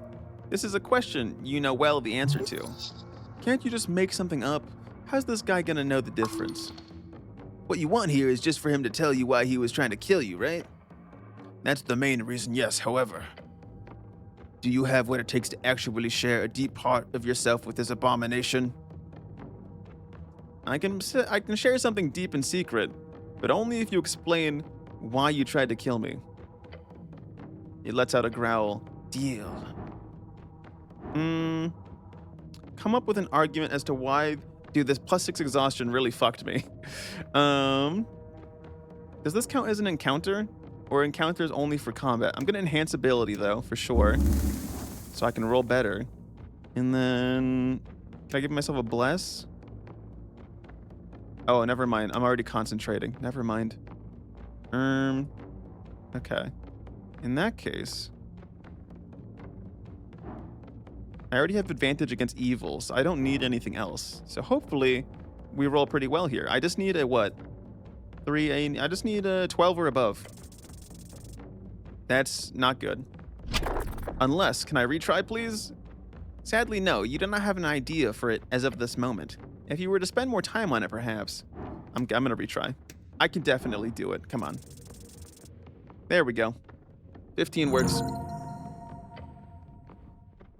This far realm beast might be savage in nature, but his demeanor is at least an attempt at civility. He will listen to a good argument, something that brings you into his favor if he were to offer a bit more. One piece of information for free. Mr. Everglad, I don't mean to speak for you, however, your offer of potential knowledge would be much more interesting if you were to grant me a solid taste test, is it not?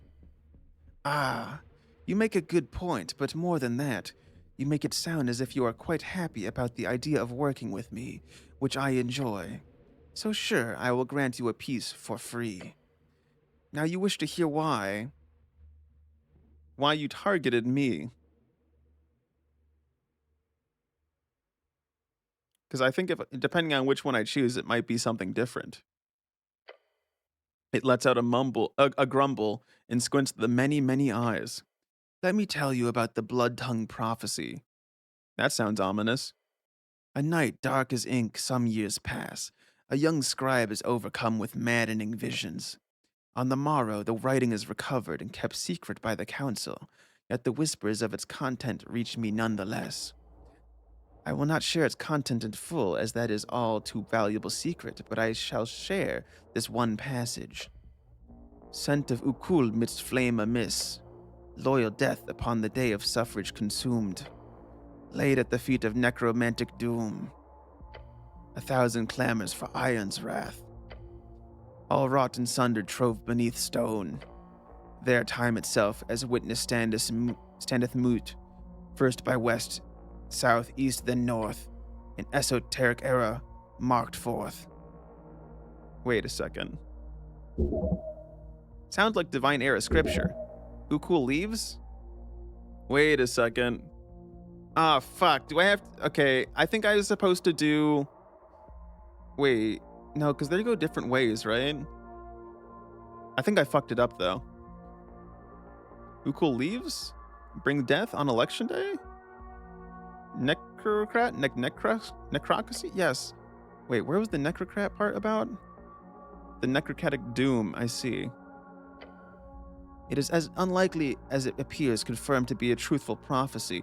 So it's west, south, east, then north is what I'm supposed to do the order, I bet.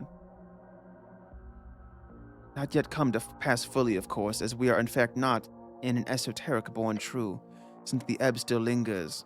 So what does this have to do with you trying to kill me? I wish the ebb to end. I saw in this prophecy my part to play. I saw the truth I could create. To bring about this fire to the legislative mass. A plot brought by the Mender's followers, the Illim elves. Wait. The Menders? Ukul midst flames. 1,000 clamors for Iron Wrath. Okay. West, south, east, then north. Bring about this fire to the legislative mass, a plot brought by the Mender's followers, the Illim elves. I choose to support a player in this game of intrigue, the one you seek. This rogue spellcaster you hunt. You know who I'm after? Of course I know most things to know. Tell me now. He lets out a growl. You demand with such vigor, that is good. However, there is no secret you could give me that could be a valid exchange. Do not worry, you will find out in time. So you tried to kill me to stop me from finding this rogue spellcaster of yours? His tentacles snap around the cistern. Freya was to destroy this government cleric sent to investigate, to make sure the prophecy was given the space it needs to breathe. There was no doubt in my mind of this plan of action. Until you stepped into my chamber here. I see more than truth in you, it is obvious. I backed the wrong guy. Now I will look upon you instead, Ragan. Thanks. You are welcome. Bring me my esoteric era, Ragan. I am fully convinced you will. He is not interested in debate here. He's not even interested in your opinion. This guy literally just wants to watch you do whatever it is you're going to do. An aberration obsessed with fate. This will surely haunt you. All right, 1 second. Watch him descend. I'll come back and talk. What the? Okay. So I'm starting to think that maybe we might have a bit of issue here because I opened up this tunnel first, right? And I was supposed to do west. I'm guessing this one's the north one, is it? This is the eastern iron door. Wait, what was that one? Was that the southern iron door? So I'm guessing there's a north and a west, most likely. So I might have to go back before I did any of this shit. Most likely. Yeah, western, southeast, then north. What a cute frog. Okay, Rose, whatever you say. And then we got the north up here. Okay, I'm gonna reload. I'm okay with being a little save scummer boy here. Oh, but I have to go all the way back here? That's so far back. Oh god. That's like a whole hour. Fuck. Fuck. Oh well. I think it'll be worth it. Alright, we enter here. It's actually not that much because it will mostly just be my conversation with them that I have to redo. Let me get this free stuff though. Am I gonna have to? I'm not gonna bother doing the map. I don't think I need that information necessarily. Alright, let's drink this. Consume. There we go. Although honestly, okay, I should probably here's what I'll do. I'll do this part first before I forget. That's a good idea. I'll talk to this bozo first. You approach the edge, blah blah blah. We have already been through this. Blah blah blah. Blah blah blah blah. Blah blah blah blah. Yep, blah blah blah.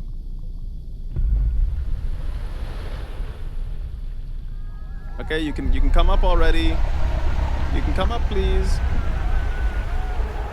I have to admit though, I really wasn't expecting this of all things, you know?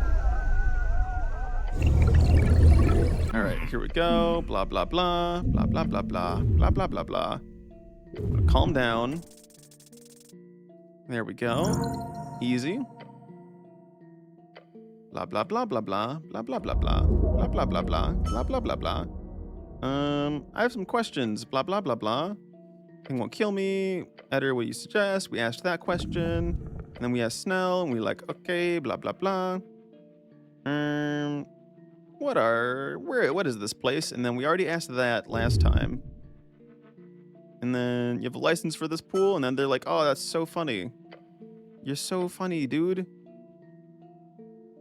All right, and then what are you? And we asked that. Blah blah blah, blah blah blah. And then I be like, oh, I have to pay? That's crazy, dude. And then I say, okay, blah blah blah, blah blah blah, blah blah blah. Wait, warlocks? So you're the one who sent her to kill me. Yes, blah blah blah, blah blah blah, blah blah blah blah, blah blah blah, blah blah blah, blah blah blah. The goblin looks worried. Blah blah blah, blah blah blah, blah blah blah.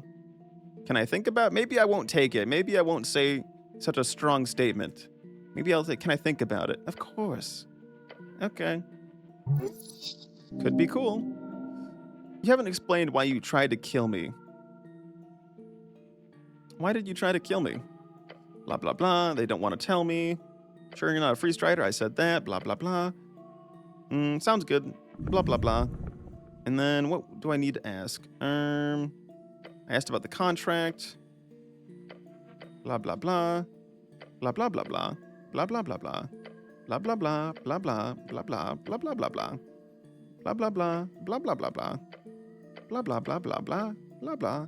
Blah, blah, blah, blah. Blah, blah, blah, blah. Blah, blah, blah, blah, blah, blah. Isn't that just a great summary, chat? Don't you think? Wait, I didn't get the... Oh, I wonder if it's because of the time. Oh, I probably hit 6 a.m. I probably don't want to talk with this dude until it's daytime. Otherwise, I get 6 exhaustion. So maybe I come down here later, actually. That might be the move. You know what? Maybe we'll do that. I should go to sleep. That's a darn good idea. Get me out of here. I gotta skedaddle.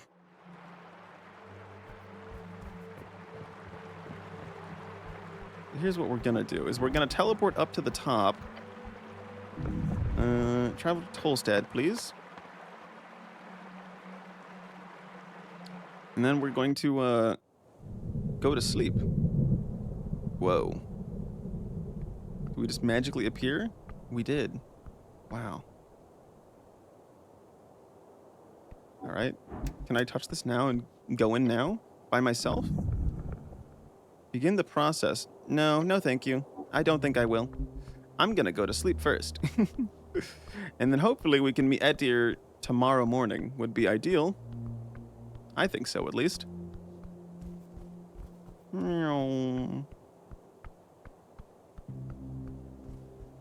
Alright. Sleepy time. Enter. Let's go to sleep. Lie down. Alright, bye, Snell.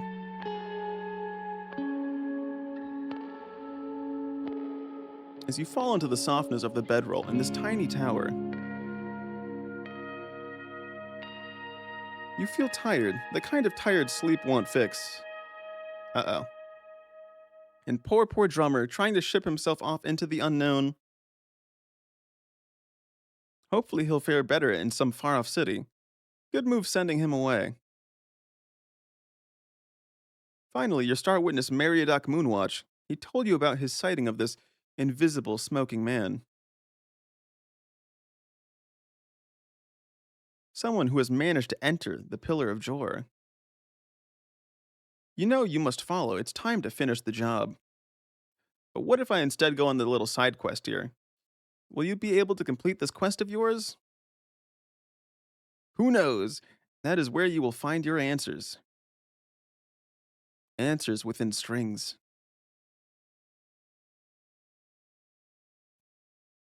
Okay. Let me wake up, please. I want to wake up. Please. Day 4. So I wonder, is day 5 like I still can do things on day 5? Starting to get used to the tower. Home, a real man needs nothing more than a bedroll and some old planks and a hole-filled tower that keeps swaying in the wind? Yes. Okay. Well, I'm gonna save here, chat, actually, because I'm tired. We'll continue this next week. Alright? And hopefully I will remember that I need to do the doors in a certain order, but I probably won't. And then I'm gonna end up redoing the entire bit all over again. So let's skedaddle, why don't we? And I'm actually gonna go, raid some folks. Let's see. Do that. We'll go ahead and raid Percy. You better not be listening in the chat right now, Percy. You better not know that this is happening. All right, chat. I'll see you later. See you, Rose. I'll see you later. What day? I'll be back on Monday. Monday. That's how it is. Wait, did the raid get canceled? Did I cancel it by accident? 1 second. I think I did. Let's try this again. Oh wait, no, it's working. It's working, I think. There we go. All right, it's Monday is when I will be approximately 6 or 7 p.m. Central. But anyways, bye-bye. Bye-bye.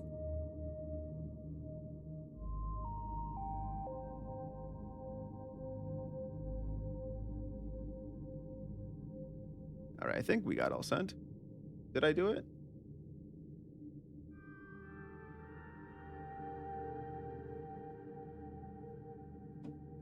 All right, time to stop streaming.